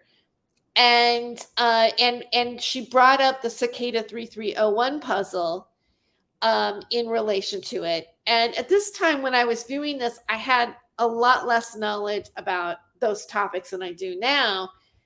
And then DeFango came on and just went off on her completely. It was shocking to me. He even threatened assault on her and her boyfriend. And I really find it, interesting that people in this community can just brush it off like it was nothing, but it's not. It's not nothing. I don't even feel like I even feel like maybe she's even still vulnerable from the experience of having it happen to her online the way it did. And I do have like a copy of that, about 40 minutes of that rant from DeFango, because you can't really find it on anywhere. But I made sure that I kept a copy of it because I was pretty shocked by it myself. And, it's the bottom line is that, you take away like that drama and that incident or whatever, but all of this is still centered around Isaac Cappy. And it just so happens that now there's this Oprah thing happening, and people are beginning to connect dots about that in a larger way. And I'm just like wanting to like point that out. That's my main thing on it. And I think, and I guess I'm going to share my thought on it, is I think that a lot of this peripheral stuff is quite interesting to observe. The hoax wars, the pointing fingers, like you're responsible for his death. A lot of people, looking at material and trying to assess and come up with their own narratives of the reasons of what really happened. I mean, my God, it feels like it's becoming like the JFK conspiracy almost. And there's a lot of, uncomfortable things happening on the internet, cyber stalking around it, and some real fuckery happening. And it has to do with this particular topic. And, Isaac Cappy isn't really gone in a sense. Like he's like what he talked about is still being looked at and observed today. And it'll be interesting, I think, to see what happens and what other truths may come out that he was in fact actually saying.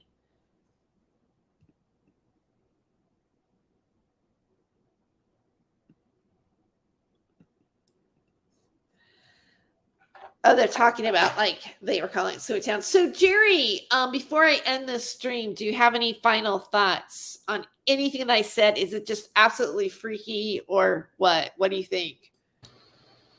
Well, I mean, from this, there's a reason why, in a lot of ways I came out of a hiatus and being on your show, because there a lot of people go to the different types of alternative media, you can call it, looking for some kind of truth, but what you end up finding is pretty much the same thing you find in major media, but it's even more concerted because they're less prepared, less able to contend with those forces that do try to manipulate.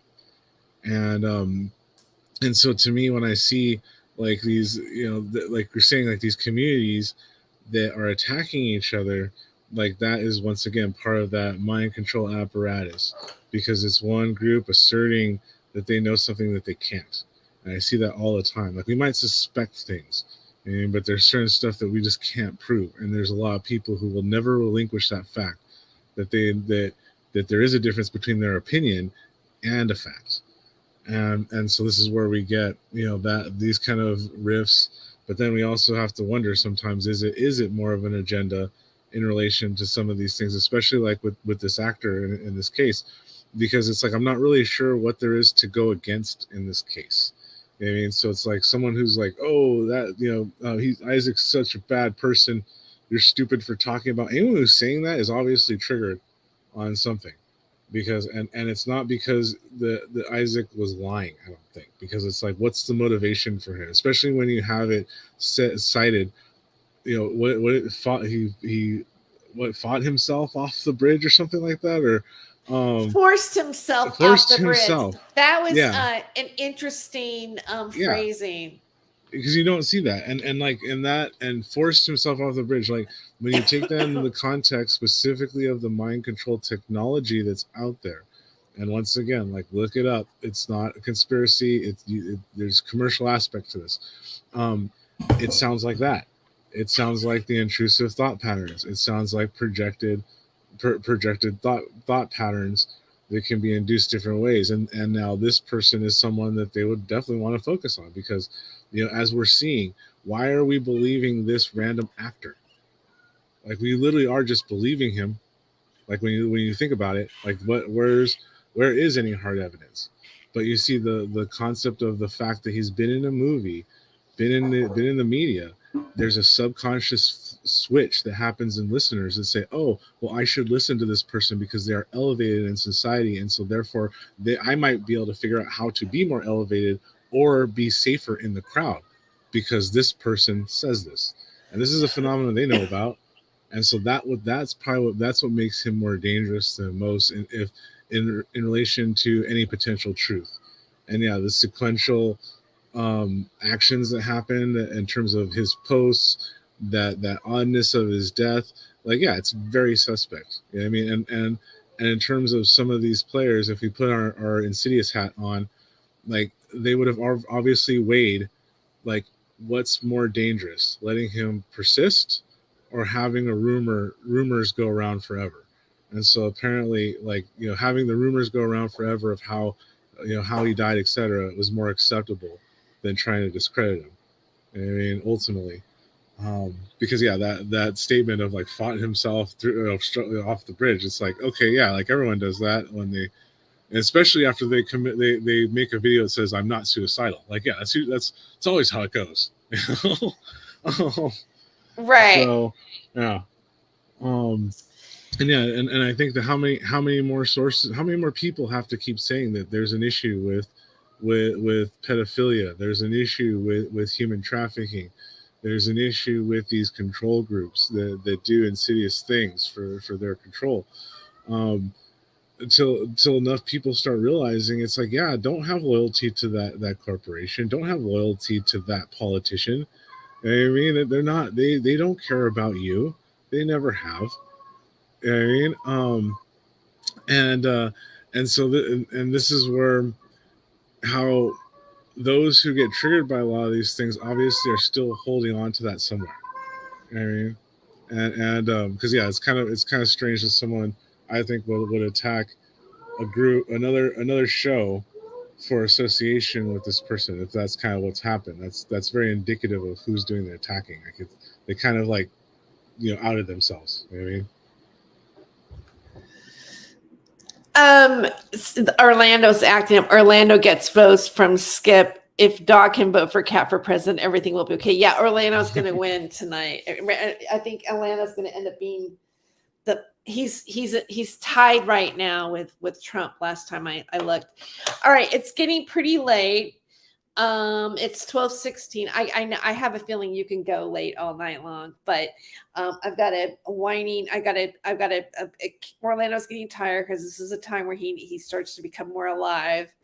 And I'm actually cooking in the crock pot. I've got a pot of pinto beans on with onion I'm actually cooking them and I'm going to turn them into refried beans. So it's a new recipe that I'm starting. So it's been simmering. Before I leave tonight, and I feel bad. I'm going to talk to Kate. I hope she's not upset. I realized maybe I pushed her on too long and I wasn't listening to her, and I don't know. Okay, I'm just worrying, but and then Jeff got tired out, so I don't know. I hope he wasn't upset with me either. I'm like, oh, everybody's leaving. What did I do? Okay, anyway. I have no friends anymore. All right, so, but as we go, I'm just going to ask you if you have any final thoughts. Did I ask you that already? Or I guess I did ask you that. Okay, well, I mean, just thank you, for having me on today. It was fun chatting, and yeah, it was great having the interaction with the audience here. You all seem like a very discerning crowd, so that was refreshing. Yeah, they are. And thanks for popping in, Jesse, and giving me that graphic of what you were building for Oprah in Indiana, because that was kind of fun. I don't know if Jesse's still here. Okay, so I'm gonna end the show. I want to say goodbye to Jerry here in a moment, or you can leave too, Jerry, if you want to.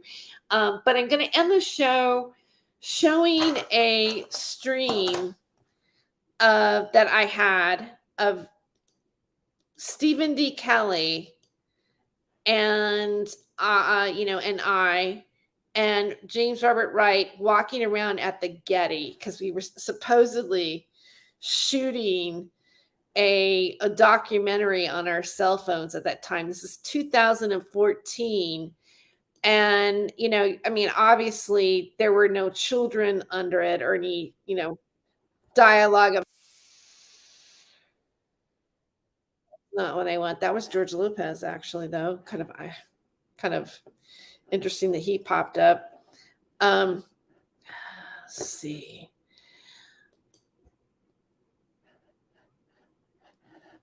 I'll get better at this new computer. I'm just kind of like learning all the little ins and outs.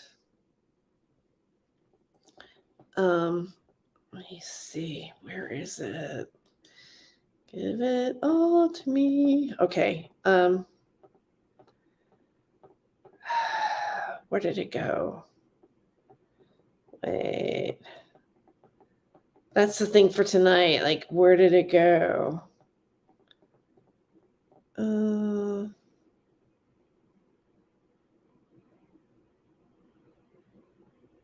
Weird. Okay. Hollywood Hempress Hour.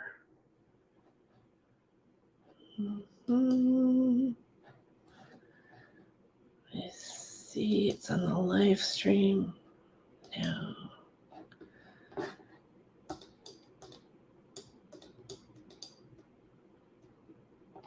Here it is. All right. The it's kind of hard to hear, so I'm putting and there's really not a whole lot of dialogue going on here. So let me turn this up. And I want to thank you guys for coming to the show. I'm going to go let this kind of play out. I might actually add a couple more little videos at the end just for fun. I've got like a bunch of interesting old footage of Stephen and James Robert Wright and I. So it's kind of a look back in time. This way, I want to try something down here.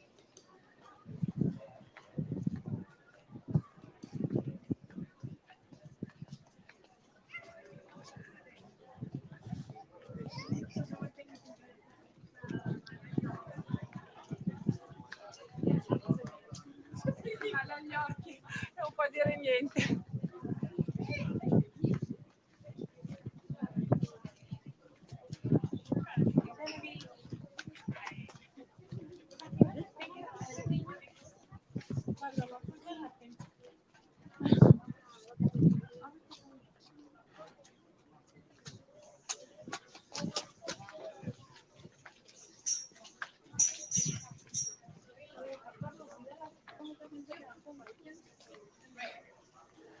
Probably loose. Well, there's stuff that's slippery when it's wet.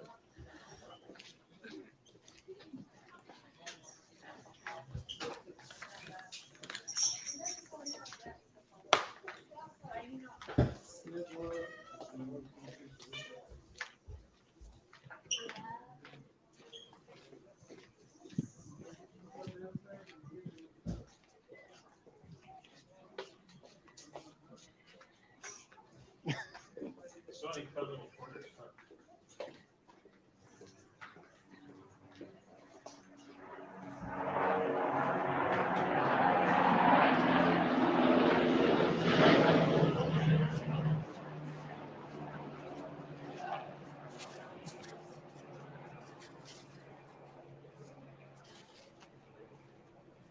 I want to draw attention.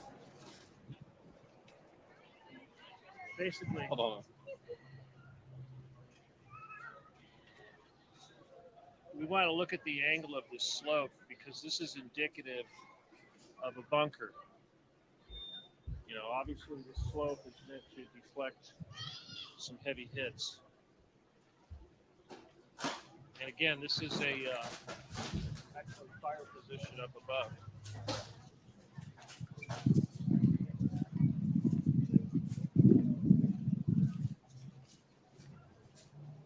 Now, is it just a coincidence that they would have this kind of a slope here?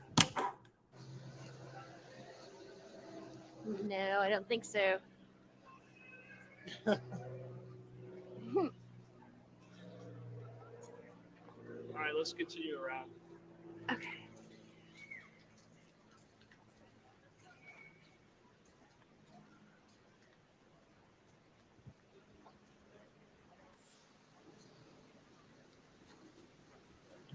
More than likely, they don't want us walking on the grass, but let's go right now.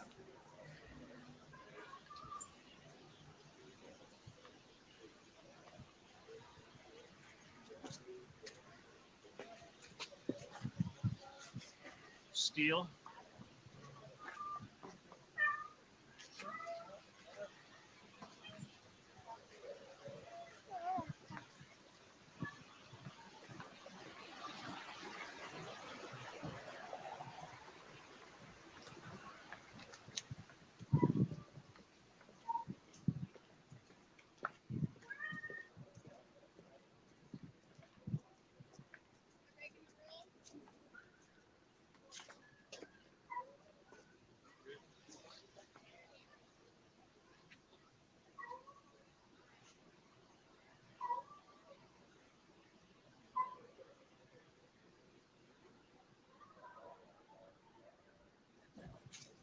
Oops. He looked at us for a second. Now you'll know the NSA guys because they'll be wearing the white shirts, the ties. Okay. They won't look like cops. Where's Mulder and Scully? We're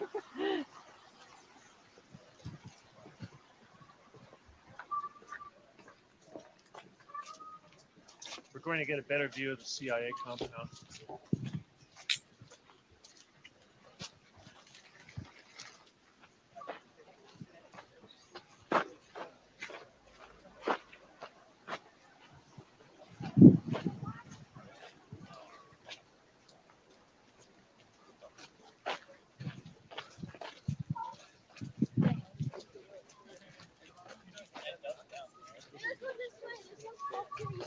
God,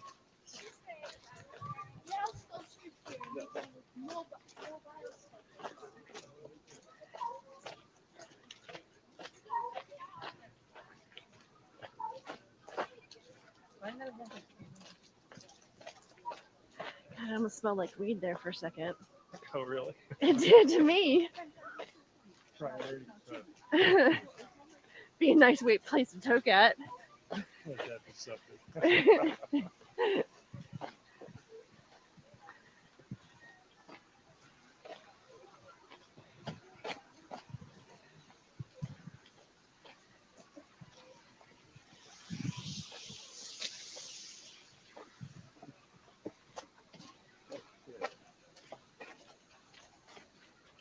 Fire that behind you guys.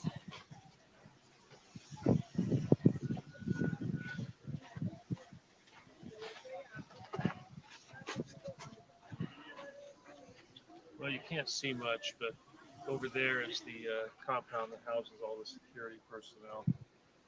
And the It's like nothing. That's all off-site. And of course, that's accessible from a road from the other side.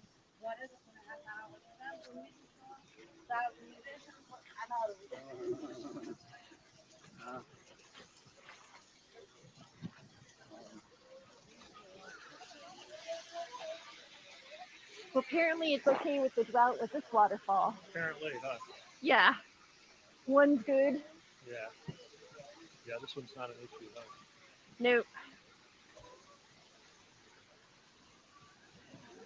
Well, you see, it was a good view, but Not the best camera work on my part. But remember, this was on Ustream. This is before you can stream on Facebook or anything. And I was working off of my hotspot and not really used to filming really. So it's a lot of jerky cameras and stuff, but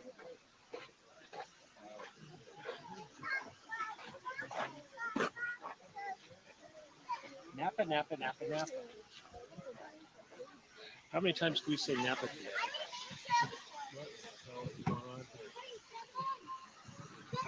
Oh. Hi. I'm making another trail over here.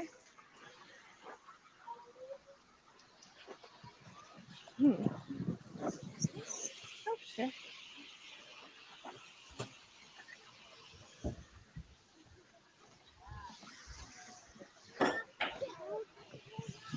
Let's go.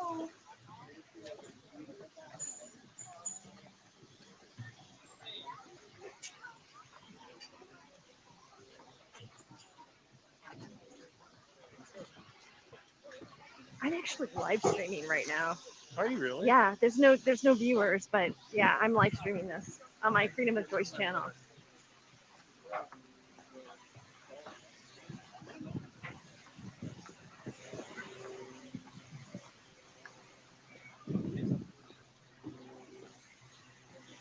Well, James, you see any interesting things? I see a lot of wasted coins.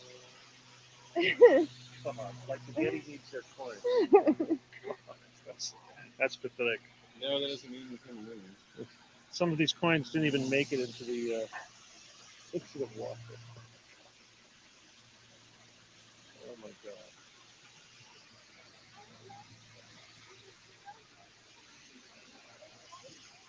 It's more like a crossword than anything else.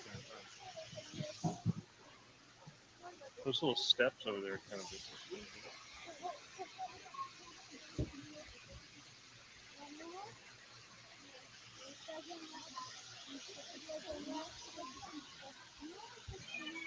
Now that's all research, and then that's actual museum.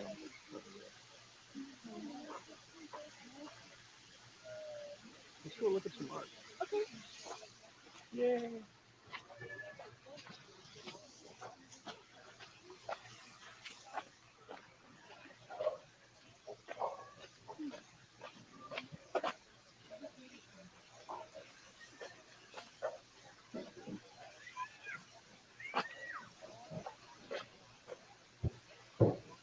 Flowers sure are pretty.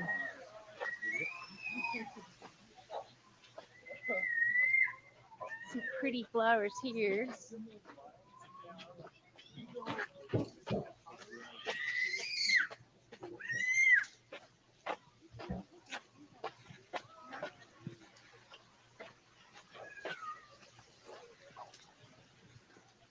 Just see the back of Steven's flowing hair.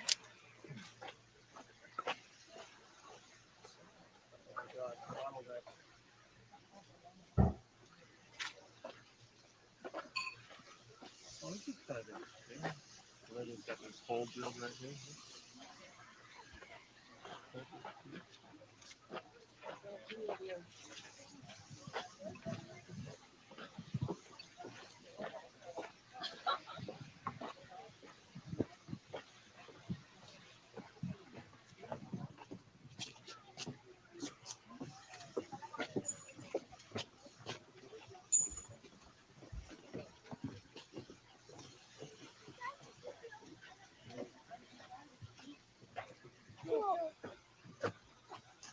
I'm so inclined to walk up the side.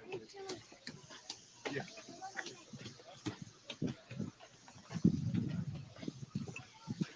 That's kind of dumb. They should like cut through and steer for God's sake.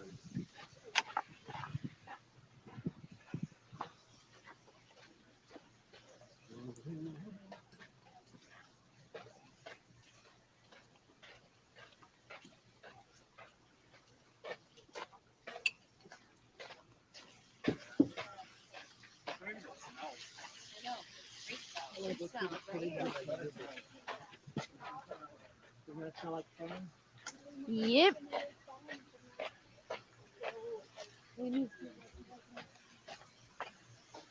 I think Caligula is very representative of this place.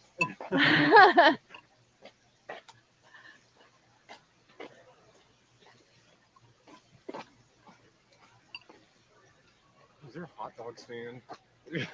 Are you hungry? Yeah. A little bit. I'm a little bit hungry too.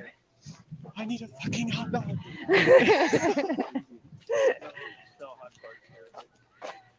Well, there was some kind of little crapo truck pavilion thing up on that Taco stand. taco stand. Actually looked good. I know, huh? Where's those Hollywood taco stands when you fucking need one?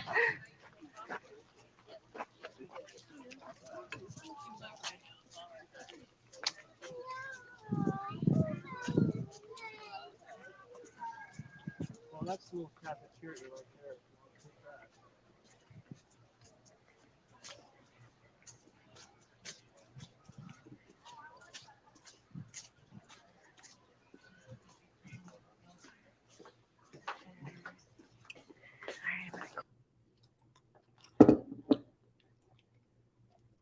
All right, so there's that.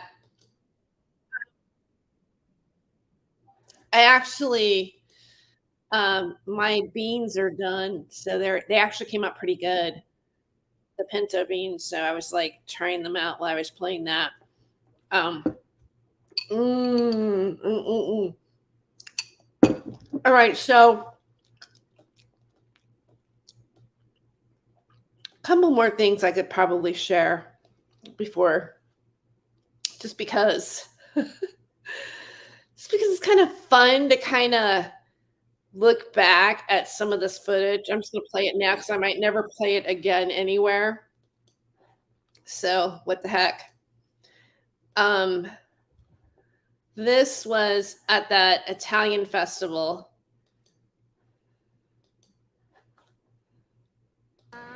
Damn it, I wanted to flip that around. I don't want that on me. This is Saint what's his name? You know the funny thing about something like this, it's something that you think about, you never bring up to the store, and there's always that damn pot. I love it. Crap, I don't have one of those things that grandma has. Saint Gennaro. Saint Gennaro. It's Saint Gennaro. Oh, I'm sorry. Saint Gennaro. Saint Gennaro. Okay. Next number is I'll make them. 070. 070. I'm probably going to hell for that. Hold on, we need to put it back, hold on. That's not really all that. I mean, interesting, but okay. Let me see. There's also, am I still sharing? Did I share that? Did you see it? No? Yes? All right, let me just actually here, there's one more.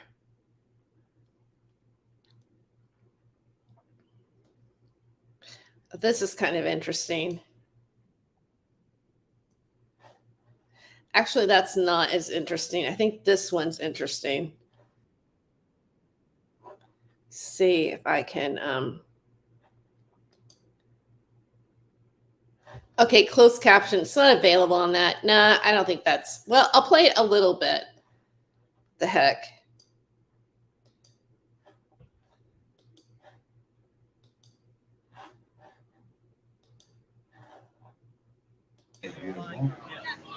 We're gonna go find some more free food. What do you think about that? Yeah, free Italian food. All right, That's for everybody. this is Freemasons of Hollywood live streaming. I'm just kidding. People are like, oh no. We're on the Freedom of Choice channel, but we're gonna do the Freemasons of Hollywood. We're gonna keep this nice and easy. You know what? So We're gonna are you do with the enjoying the $25 tickets. samples? I'm gonna throw Yes, out I'm a these part $25 buttons. If you want It's really hard to like hear this. Yeah. No, I don't like this one. It's boring. There was something else. I guess that's it. That's kind of it. I think I showed the other ones in the beginning. All right, anyway, let's wait. So what's this one? Oh yeah, okay. Why not? Since we're all here, this one. That's correct. And we're at our secret. I can't. This is like where we were looking for another venue because it wasn't working out with. I'll say this: we're on the 7th floor. Buddy Plan, the place in Hollywood. So. And as you can see here, we have roughly how many square feet? 2,800. 2,800 square feet. That's a good amount. And it's rather cavernous right now, but there'll be some curtains hung up, and we'll move around some furniture, set up some tables. The band probably will be in this corner right here. So here he is. He's going on talking about this event that's never going to happen. It's kind of dark in here. Wish I a little bit more light. The Illuminati Halloween Ball that was supposed to take place back in 2014. We were going to do a fundraiser to put this party together that John David Morton was going to come and speak at.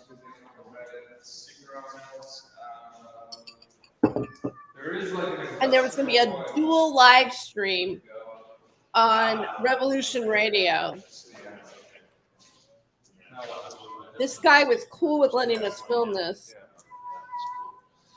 Okay, anyway, this is. It was his space. Real quick, just make a quick tour. This is the studio place that we're doing for the anti-Halloween. Illuminati Ball. This will probably be where we'll be doing the broadcasting. Of course, everything will be moved around, and this will also be the VIP area. No, so he goes in, he tells like, this is what we're going to do. He's already mapped out the room. He's taking charge. Gosh, this is not it. We've got a lot of work to do. Okay, we need to talk about setup time and all that. How we work this up? So as far as setup goes, how many hours do you think you need? Well, obviously we're trying to build essentially a nightclub. Yeah. So Gotcha. Whatever you're willing to allow us, eventually. We got vendors, like tables. Yeah, gotcha. I mean, it's just pretty much whatever you kind of think. So I mean, you're starting at 7, right? Yeah, the actual party is scheduled to start at 7. The radio broadcast starts at 7. So we'll be wanting to have all our equipment set up, band set up, tables set up, everything. We probably need like a few hours or something. Probably. And we can work out some sort of rate for that if you'd want it, like a look for the setup hours and breakdown hours and all that sort of stuff.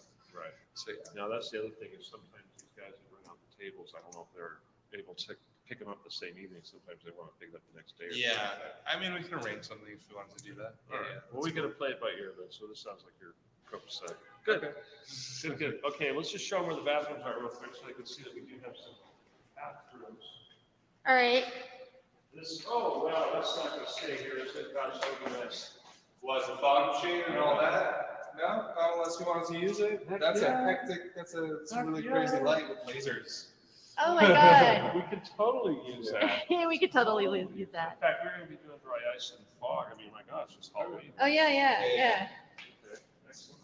Excellent. We definitely want to do that. Okay, anyway, this will be the entrance. I just coming in the entrance, and you can see the A. We'll have a sign out here to indicate this is where we come in. But what we want to show you though is It's an A room, but it's a secret still. Got to buy a ticket to get well, the. suffice it to say, there's at least 2 bathrooms, which was an issue with the other location. Oh yeah. So Which we're is really happy good. about that. Should we take it? Should we show? No, we don't yeah. need to show them all back right, here, all right. but they're nice. I checked them out. They look good. They're clean. They're large, and unfortunately, they're one person at a time, and they're not marked men or women. So hopefully, it'll work out. Yeah, well. The women can use both of them. That's better, right? And this is room C. Room C right there. All right, so how much do you want we obviously got kind of up here next, so we can make some arrangements. Gotcha. Once we get that nailed down, I think Okay. we can just get you some funds, whatever you need. So basically, to lock it down, we just need a deposit. Okay. We don't need to film you right now. Okay. Want me to quit? Yeah, All right. Right. We have a viewer actually. Yes, we do. We have one viewer. All right. I'll We quit. have one viewer. Okay. Yeah. So that was back in 2014, almost 10 years ago. And so anyways, I just thought I'd tack those at the end just to like get them out there. If anybody watches this video that long, they'll see the little mini tour of Stephen D. Kelley and, a couple of other little things. So the Getty Museum walk, he has it up on his channel too. Anyway, Jerry, I know you're still here. I see you. Thanks again for being on the show, and for Rui and Shakespeare, New Gamer, Big 21. There's been B Baker and Sewer Town, Jesse Davis, and then that poor guy that I blocked.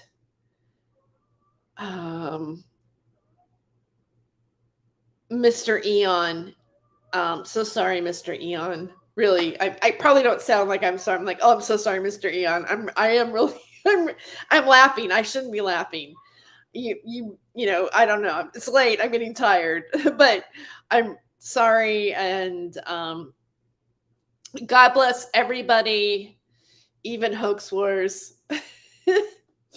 And I'm gonna play some music out, and then I'm definitely saying goodnight. I don't know how often I'm going to be able to live stream. I have a really busy schedule, but I'm going to try to check in at least once a week.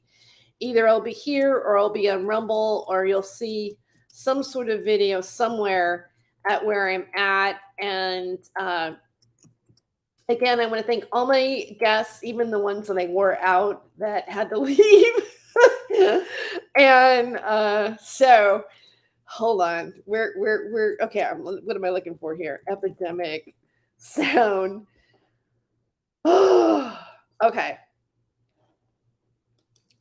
And wherever you're at, I hope everybody. I probably will stream something maybe on tomorrow night too, because it's definitely Labor Day weekend. And so if you're out at the mountains and you couldn't make it to the show and watch this live, I look forward to hearing your comments below. Please give this video a like. And other than that, good night.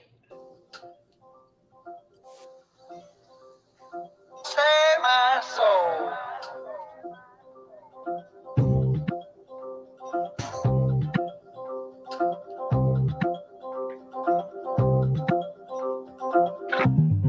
Went up downtown. Went up downtown. Went up downtown. Come on to save my soul.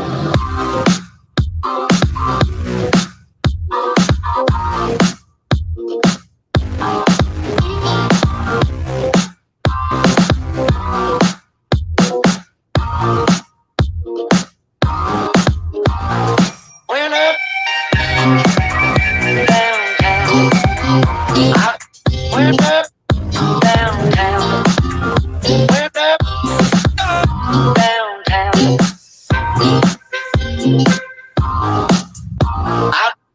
Pop said, save my soul. Pop said, save my soul. Pop said, save my soul. Pop said, save my soul.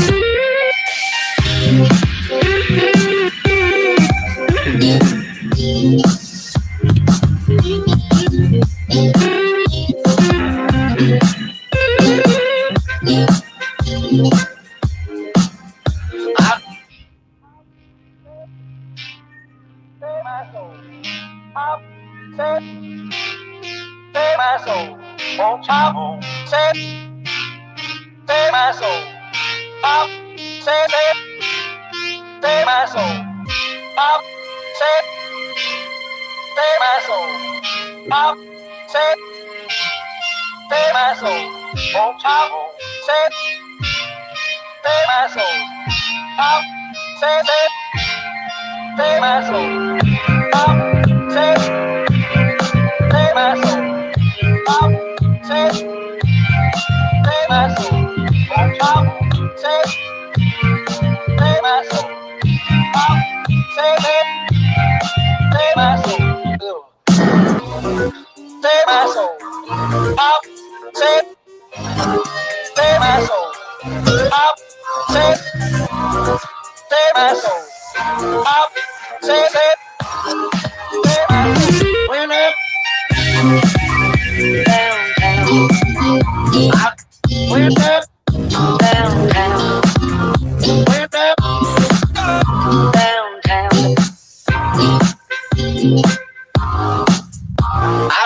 I was walking out one evening,